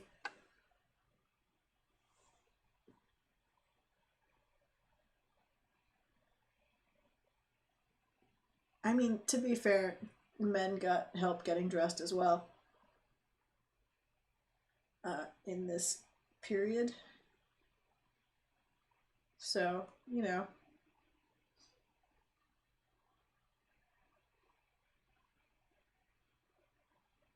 I was unconcerned with the dragon's gender, frankly. Let's see, I sat on their left to make it easier for their mates to dress than men usually dress themselves, and thus their buttons were placed on the right. So right, so that folds. Okay, which means the overlap is like this, as opposed to the other side. Oh yeah, I don't know. You could also name the dragon Susan, or Rebecca, or see, I'm not. Chat, you're just gonna have to pick up the slack. I'm bad at this. I'm bad at naming things.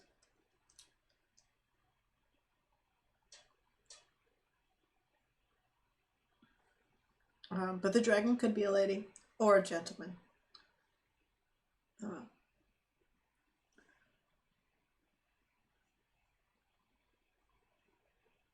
Or unconcerned and picking a name based on how much it enjoys the noise.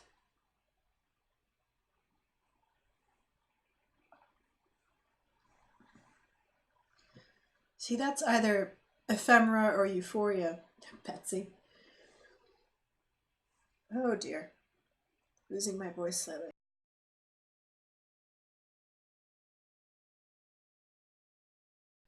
That's a little bit better.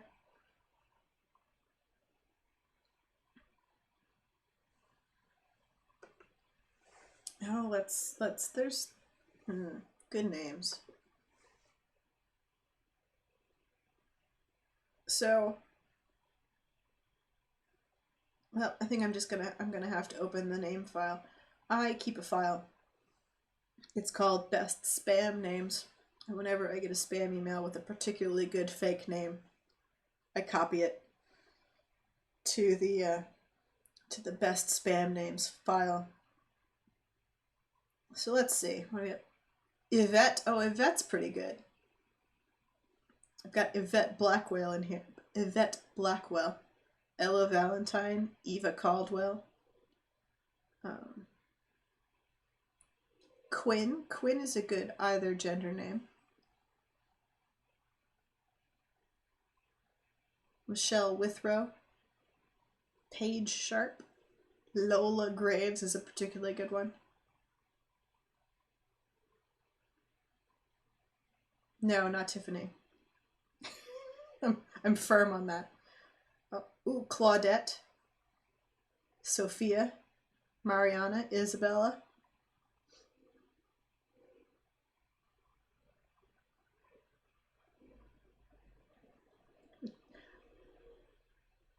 Claude, yes.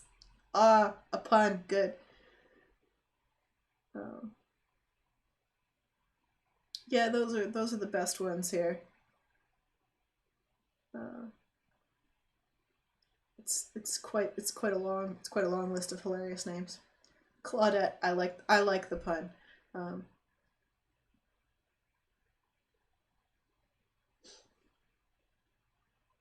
know. I don't like the name Tiffany. I'm anti the name Tiffany. I apologize to anyone listening who's named Tiffany. It's not your fault that I don't want to name a dragon Tiffany. I swear. It's not you, it's me.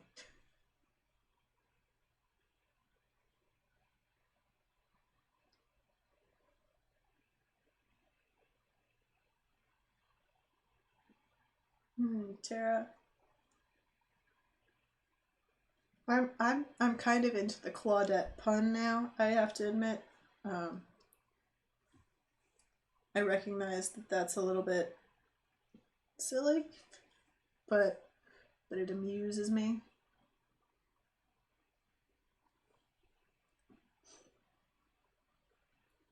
It's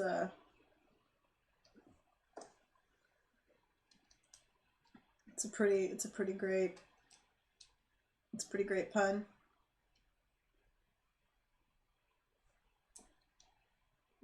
I'm a fan of name puns. Let's see. Nice shiny buttons.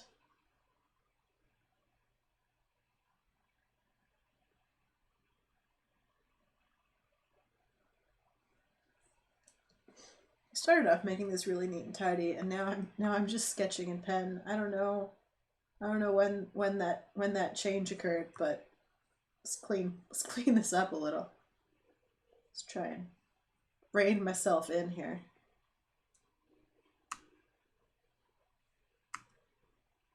There we go.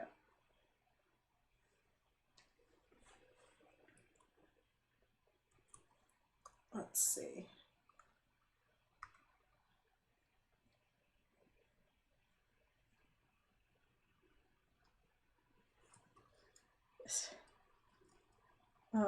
No, well, I think they do they kind of have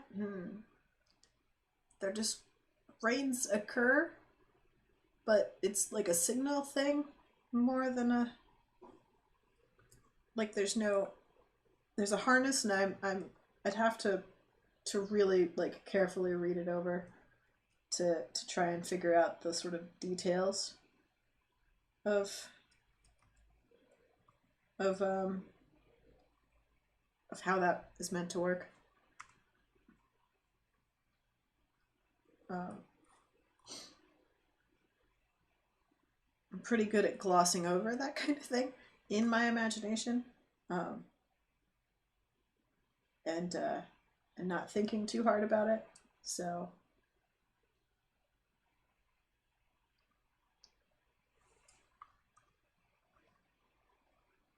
I'd have to go back and like give it some actual focus.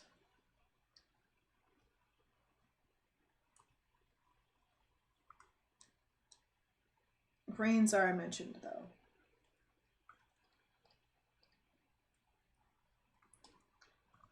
Well, I was unclear as to how I wanted this angle to work in my sketch, and now I have some boob issues going on. It's all right. I feel like that kind of fixes it.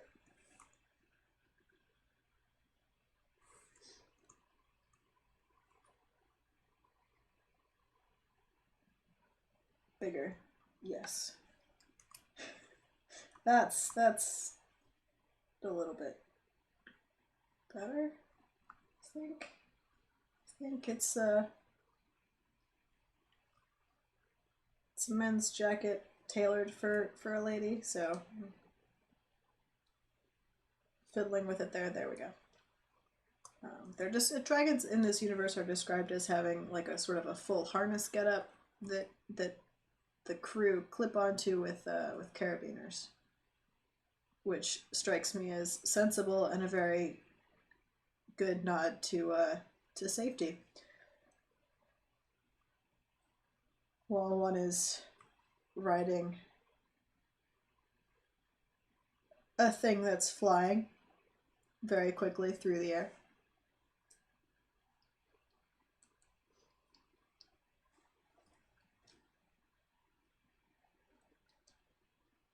You don't want to You don't want to fall off a dragon after all. It's a lot more dangerous than falling off of most other things, given the height.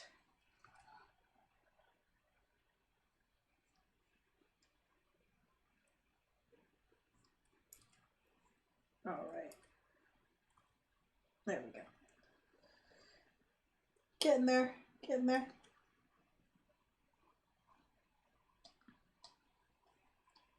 Let's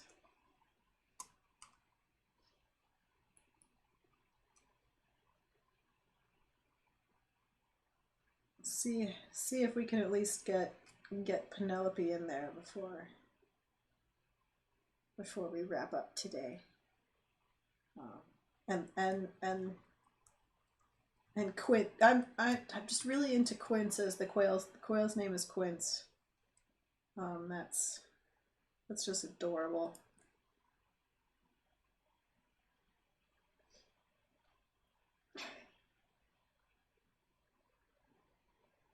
With a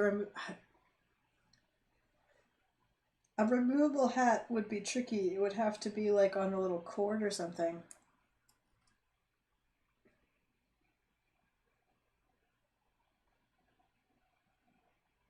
You know, to keep it from, oops, don't want Quince to look angry. There we go.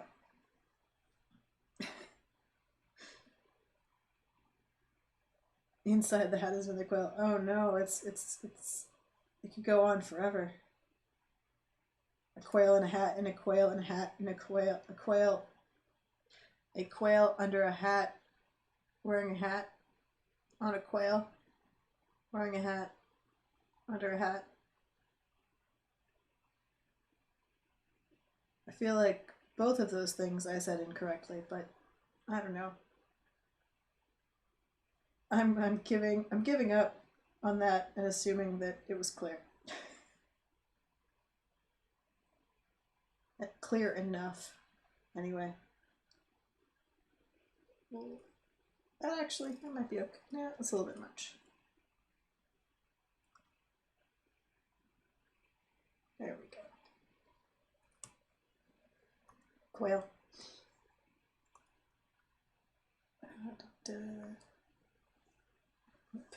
I feel like it's actually trying to put your hand on your.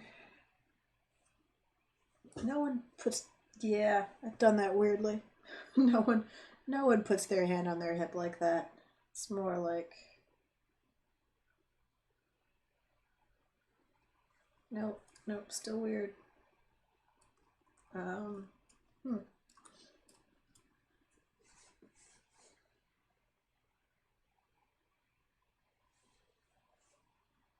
Just gonna sit here with my hand. I feel like it's actually more of a.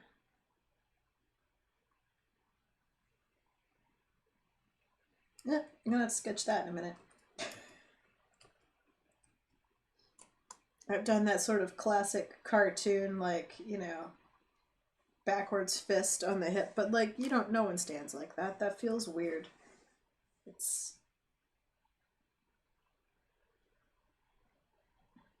not how things work.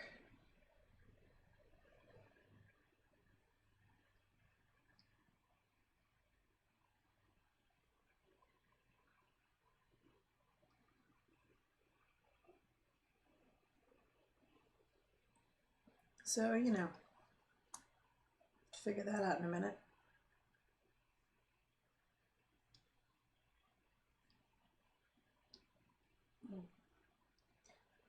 And let's see. Get those tight breeches on.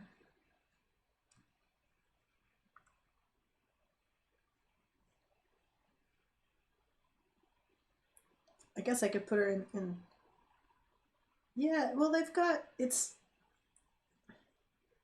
a very interesting thing. Like they're tight across the thighs, and they're fitted at the knees, but they essentially go like way up, like all up to, you know,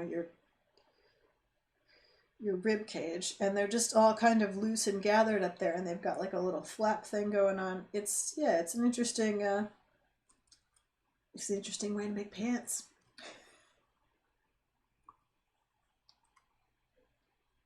And I have no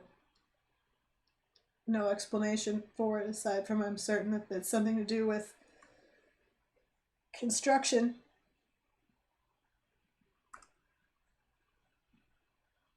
Hi, Studio Lay. No, not jodhpurs, because I think the jodhpurs are, they bell out at the hips, I believe. Whereas Regency breeches are fitted and skin tight.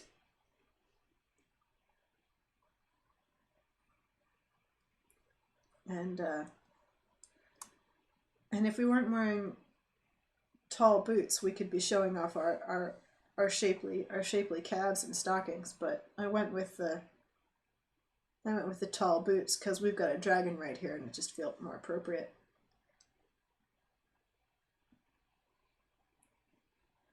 With the sort of upper cuff.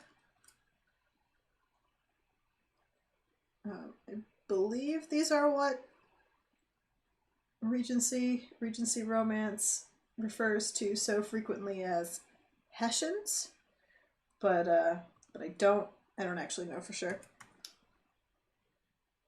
I think of them as riding boots, but Regency male characters certainly talk a great deal about boots and their choices thereof. And whether their neck cloths are starched.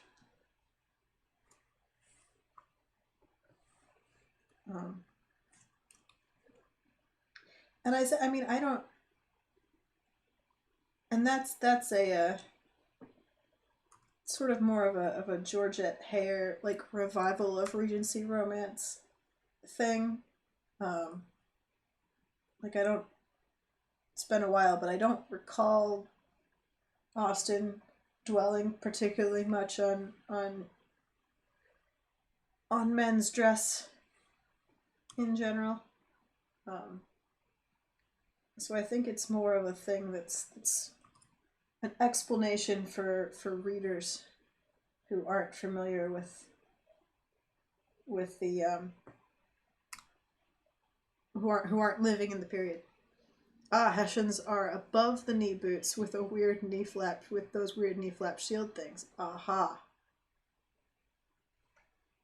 Right.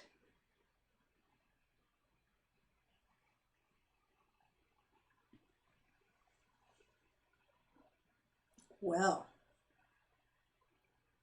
thank you for clarifying.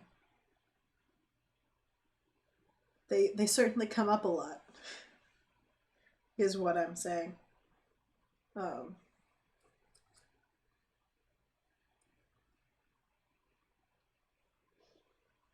Interestingly, the sort of Georgette Hare Regency romance thing in general is a little, it has a very specific like formula to it, and it involves essentially 1,000 different variations of what she felt characterized Mr. Darcy, honestly. Except with more mistresses being mentioned than might otherwise have been the case. An oddly large number of mistresses mentioned in Regency romance.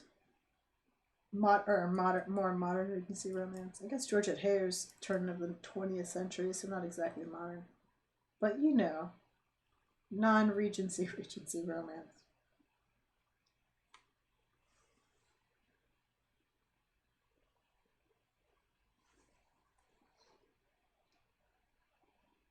Is a sort of standoffish male character who is, for whatever reason, respected by other male characters, but unmarried,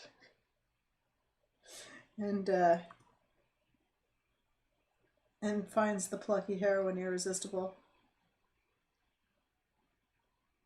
Don't you know? That's the general plot outline.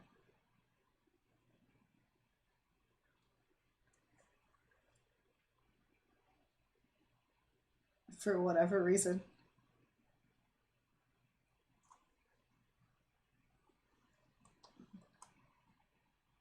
It's a whole genre. And I have to admit, I prefer the more recent Regency romance genre, where it's also a murder mystery with a hilarious amount of chases and pistol fights.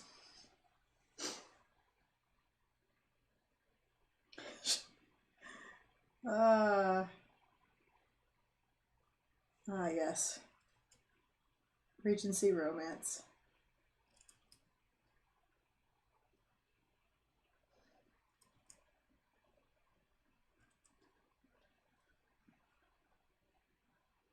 So yeah, we're kind of getting there, getting there.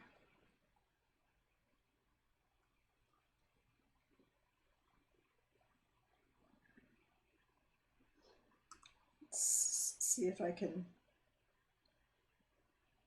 get this gloved hand on the. Yeah, that's kind of what I was going for.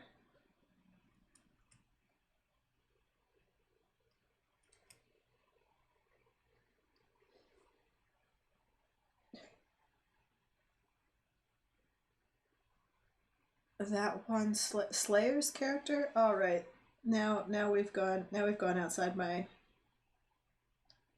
realm of specific geek knowledge.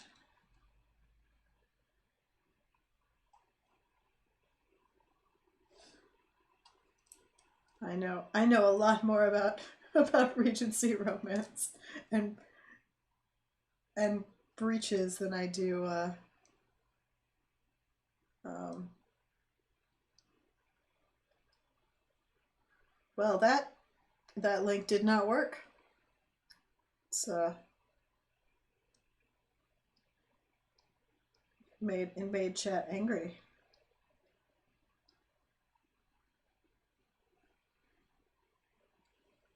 Okay, you know what? I'm missing a trick here with this cane. This cane should obviously have some sort of dragon head, so we'll leave that off for the moment because that's a thing that needs doing. Let's see. Delete. I don't know how to delete things from chat. You kidding me? That's hard. I don't yeah, I'm just gonna leave you with this weird sideways image and fail because I don't know how to. Oh, yep, that's not a thing I recall ever seeing. But I like the bow on the tail. But to me, honestly, I was looking at it and feeling like it was a little bit too much How to Train Your Dragon. Was how I was feeling about it. Um, but that's okay because there's a lot to be said for the joy of How to Train Your Dragon. The animation on those dragons was just bloody amazing. Just really, really, really good.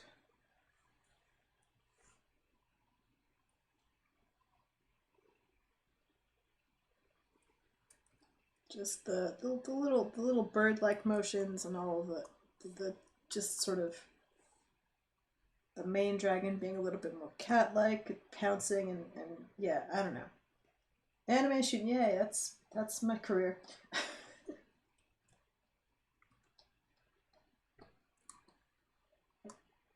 and by next time I'll have learned how to delete things out of chat, I guess, is my new how to use Twitch problem.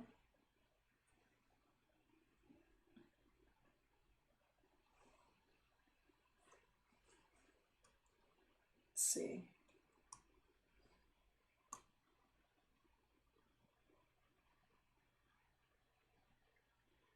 Yep, getting there, getting there. Now we touch it up a little bit without the sketch, because the sketch gives kind of a false impression of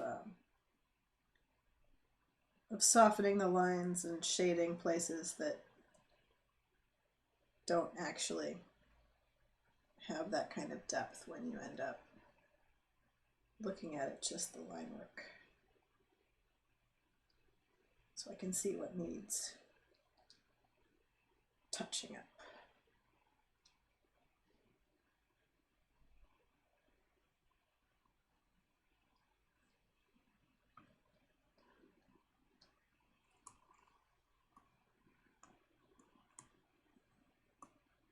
All right. This leg is wrong. It's incorrect. I recognize that it's incorrect. You know,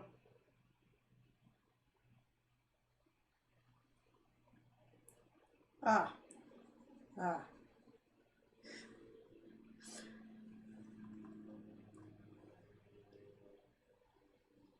Have a good night, Hannah. Oh, we're almost at 6 p.m. Goodness. Goodness gracious. We're almost gonna have to start wrapping up this adventure. Thank you for joining, Hannah. Thank you for naming a quail quince. It was an important and necessary contribution.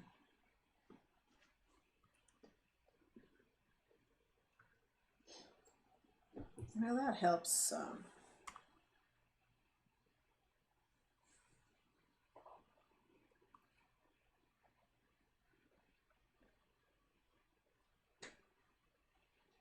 Oh no. It's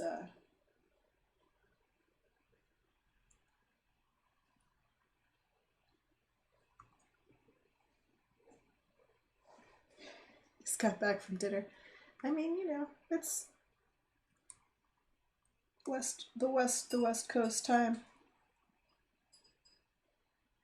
I am having more and more trouble getting clear voice out of my throat.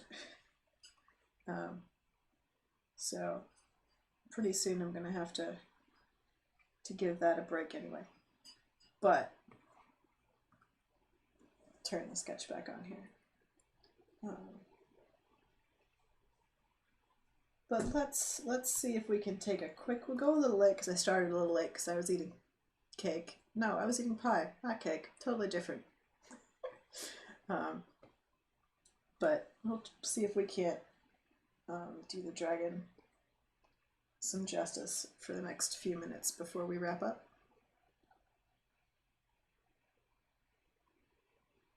Oh goodness, you got up at midnight and had breakfast. Arcraft, your schedule is weird.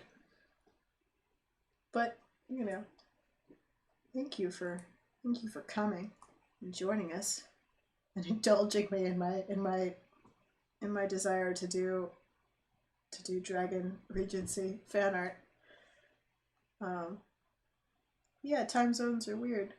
Oh, that's a question to put to chat actually, as we're sort of doing the last little bits of stuff here.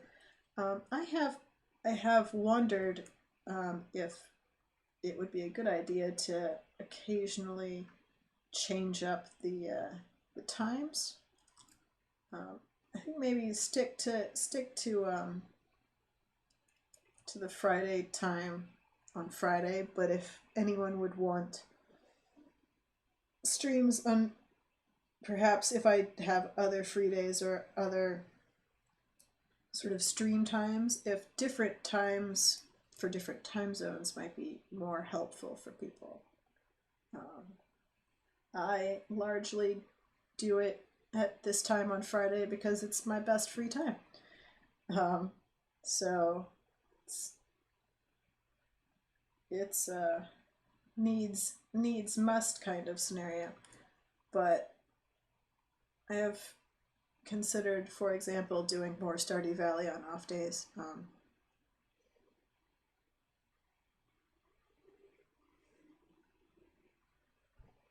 It's if I do other random streams, wondering if ideally doing other random times might also help. Maybe doing one over sort of the noon hour here or later in the day here, later in the evening.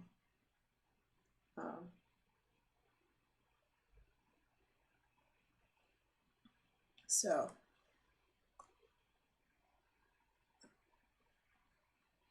extra streams at different times sounds like the West Coast could use some later and the East Coast could use some earlier. And weirdly, somehow, for our craft in Germany, this is perfect. So that's good. I'm glad that it fits. I'm glad that it at least sort of fits so many people's schedules. I'm wanted to try and make it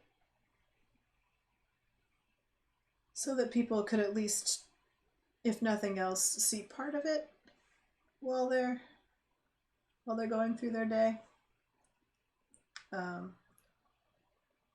without going so late that people in the U.S. on the East Coast just couldn't manage.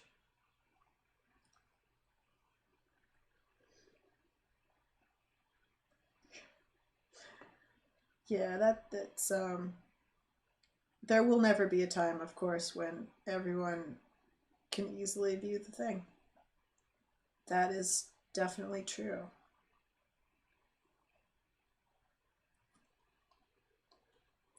But,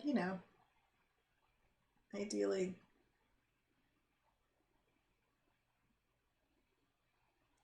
yes. You need a better way to watch Twitch while you're doing your job, Necrobuffalo. That's clearly the problem here that we need to solve. Obviously, that's the true difficulty. We need to make sure that you can kill time at work more effectively. Absolutely.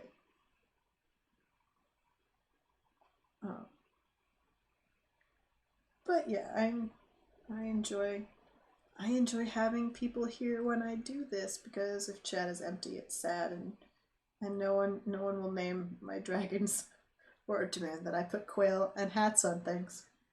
And that where's the fun in that, really?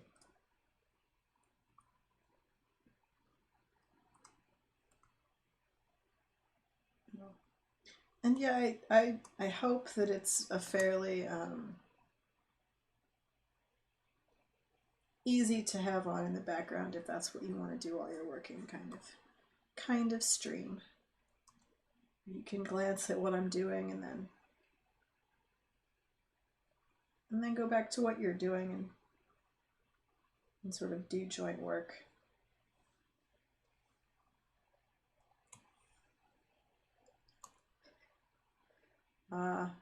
Silence except for cats. Yes, mine is asleep. I would have put on the cat cam, except that I don't have the webcam set up on the little stand, because I was not thinking ahead, and because he has been spending most of his time sitting on my roommate lately and not in his cat bed.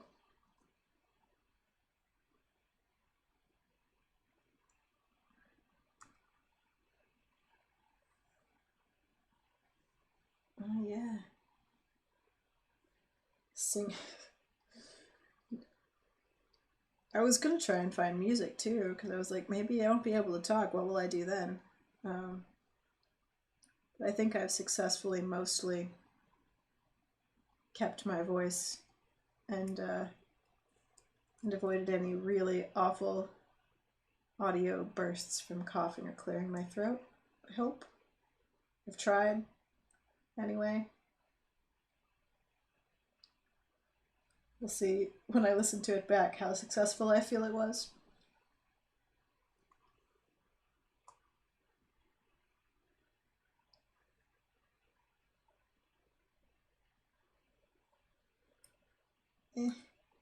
That feels like, there we go.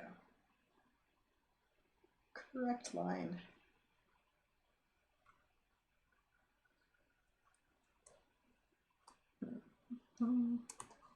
Feet.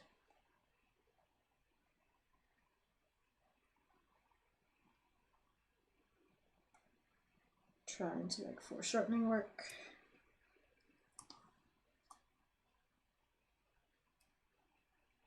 And toes.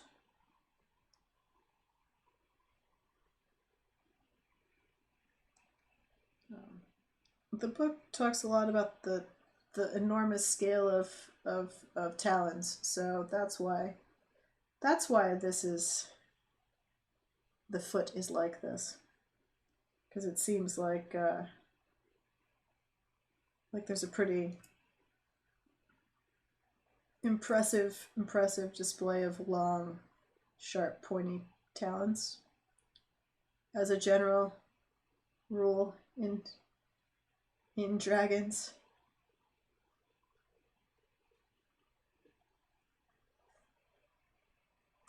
It's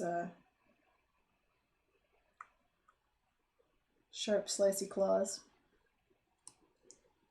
And then the back feet that I already mentioned don't make any sense, and that I choose not to care about not making any sense.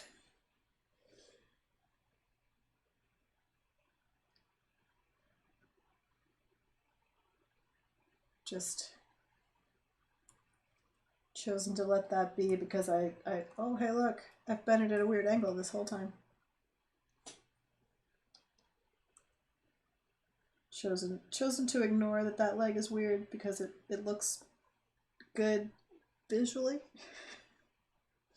if not anatomically.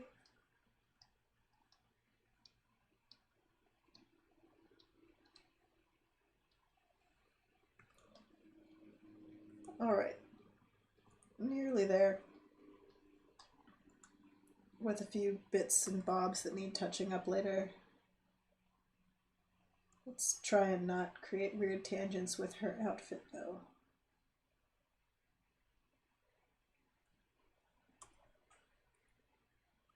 Because that would be bad. Nobody likes tangents.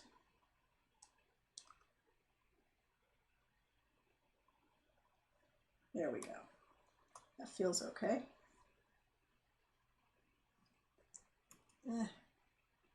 Smooth curves. Hard to do on digital paper.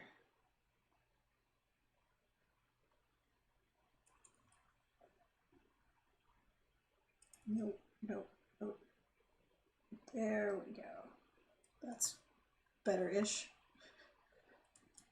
A sort of improvement. There we go.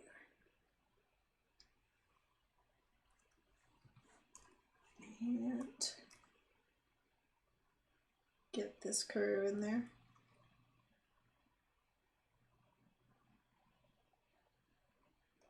Yep, there. Alrighty. Oh, the little doodle. Little doodle is so good. The inevitable dilemma. Okay, am I gonna fix this? Am I gonna deal with this hand? I'll sketch something for this hand. I'll try to deal with this hand. You were gonna put like maybe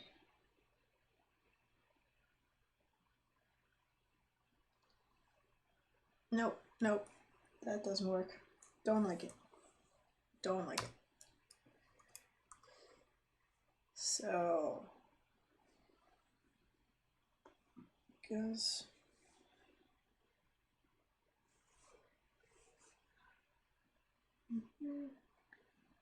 thumb. Yes, we're gonna go with the the flat hand.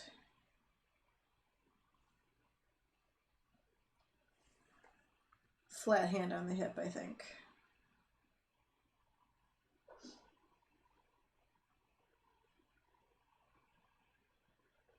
Yeah, nice and jaunty, a nice and jaunty hand on the hip.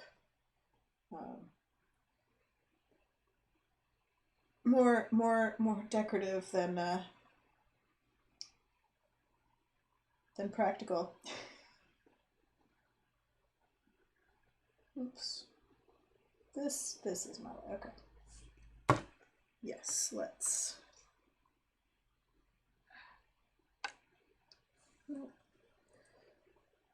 Get that.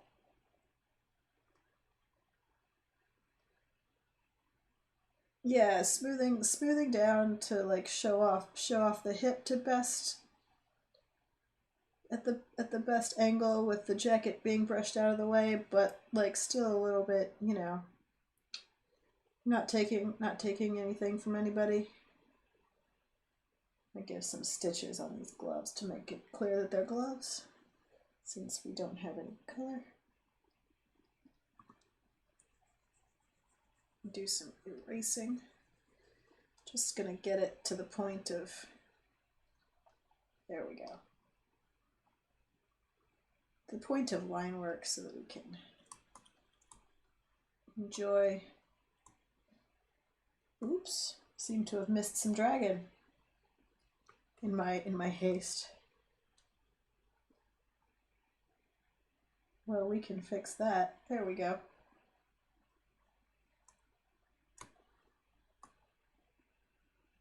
Get some better weight on these lines.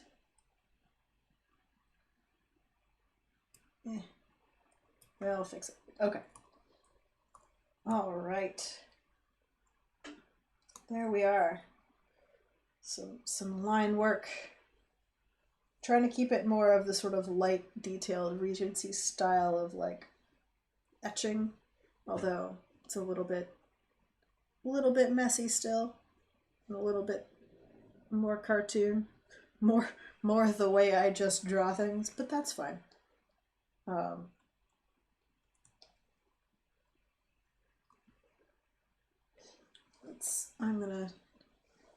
gonna have a little quick fun if I can find the brush that I want, because I could have sworn that I made myself yeah, a 45 angle calligraphy. So let's see how badly I can't do cursive here.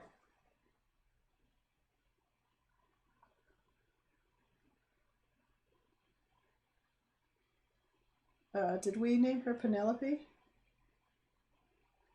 Is that what we named her? That's what I've called her, apparently.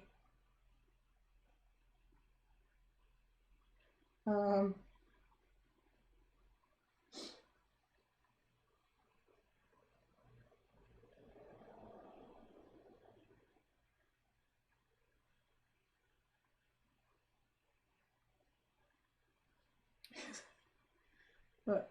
Was it Prudence? I like that. I don't know. Prudence, Penelope. I don't know. I'm just messing around with text.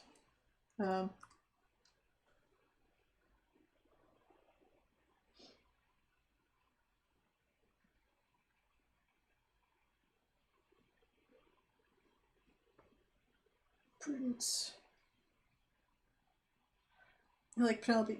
You like Penelope better than Prudence? Fair enough.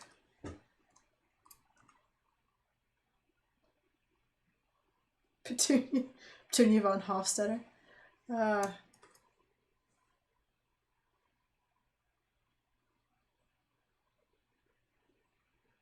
Back to Penelope as I practice my handwriting.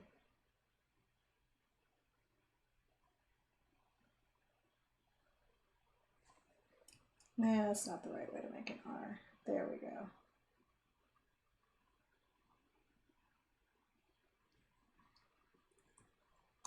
And then, oh Lord, I have to figure out how to make, it's like a, how it, oh, oh, cursive Q.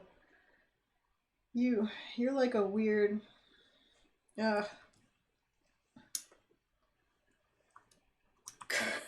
cursive, just Googling cursive Q. Cursive upper, oh, it's like a two. It's a two. Right. Yes. Good. Important things to remember.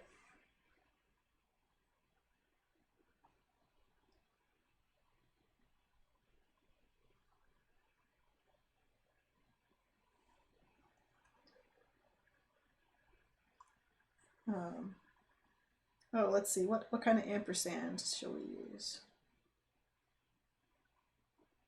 And. Okay, final dragon name. Eustace. Oh wait, Claudette. I'm sorry. I was momentarily forgetting. No, that's terrible. Sorry. I can make it better. Ugh. What's the best? That's okay, I like that. There we go.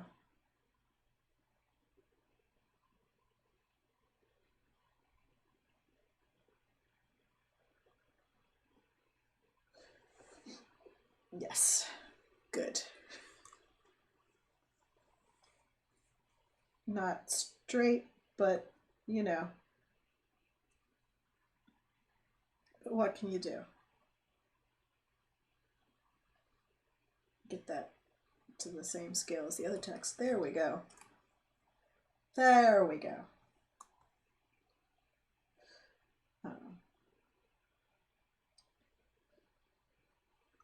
And oh right, let's go back to the because we were gonna do a little oops, a little dragon head.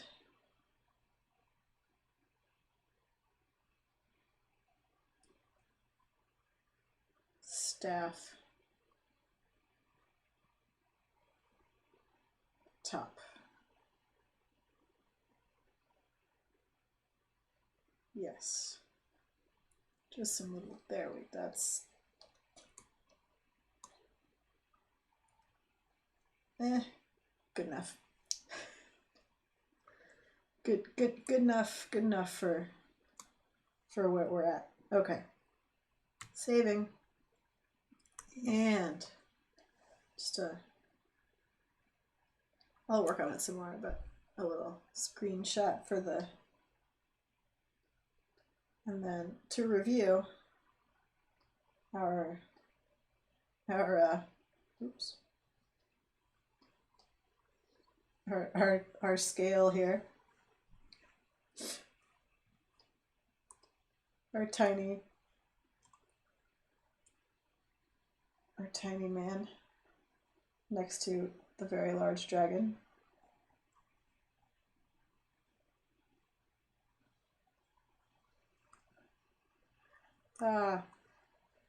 Just our little art view of what we've done today. Oh, and all of the layers, confusing everything. Yes, there we go. So, I think we're gonna wrap up. Kind of start to settle things down, and gotta get some dinner, and it's 6:20, so seems like it's about time. We've accomplished what we set out to accomplish, which is a nice Butch Regency lesbian in breeches with a dragon and a quail. So we've achieved everything I could have hoped for. And I hope you guys have a good rest of your evening or day, depending on where you are and what your time zone is. And if you've just had breakfast or dinner. Thanks for joining me, and I'll see you next week Friday tea time, when ideally I will not have to pause the mic to cough, and we will actually, I swear to you, do some ceramics. But in the meantime, I'm going to go back to reading the third book in the Temeraire series about Regency dragons. Thank you for indulging me and letting me draw them today.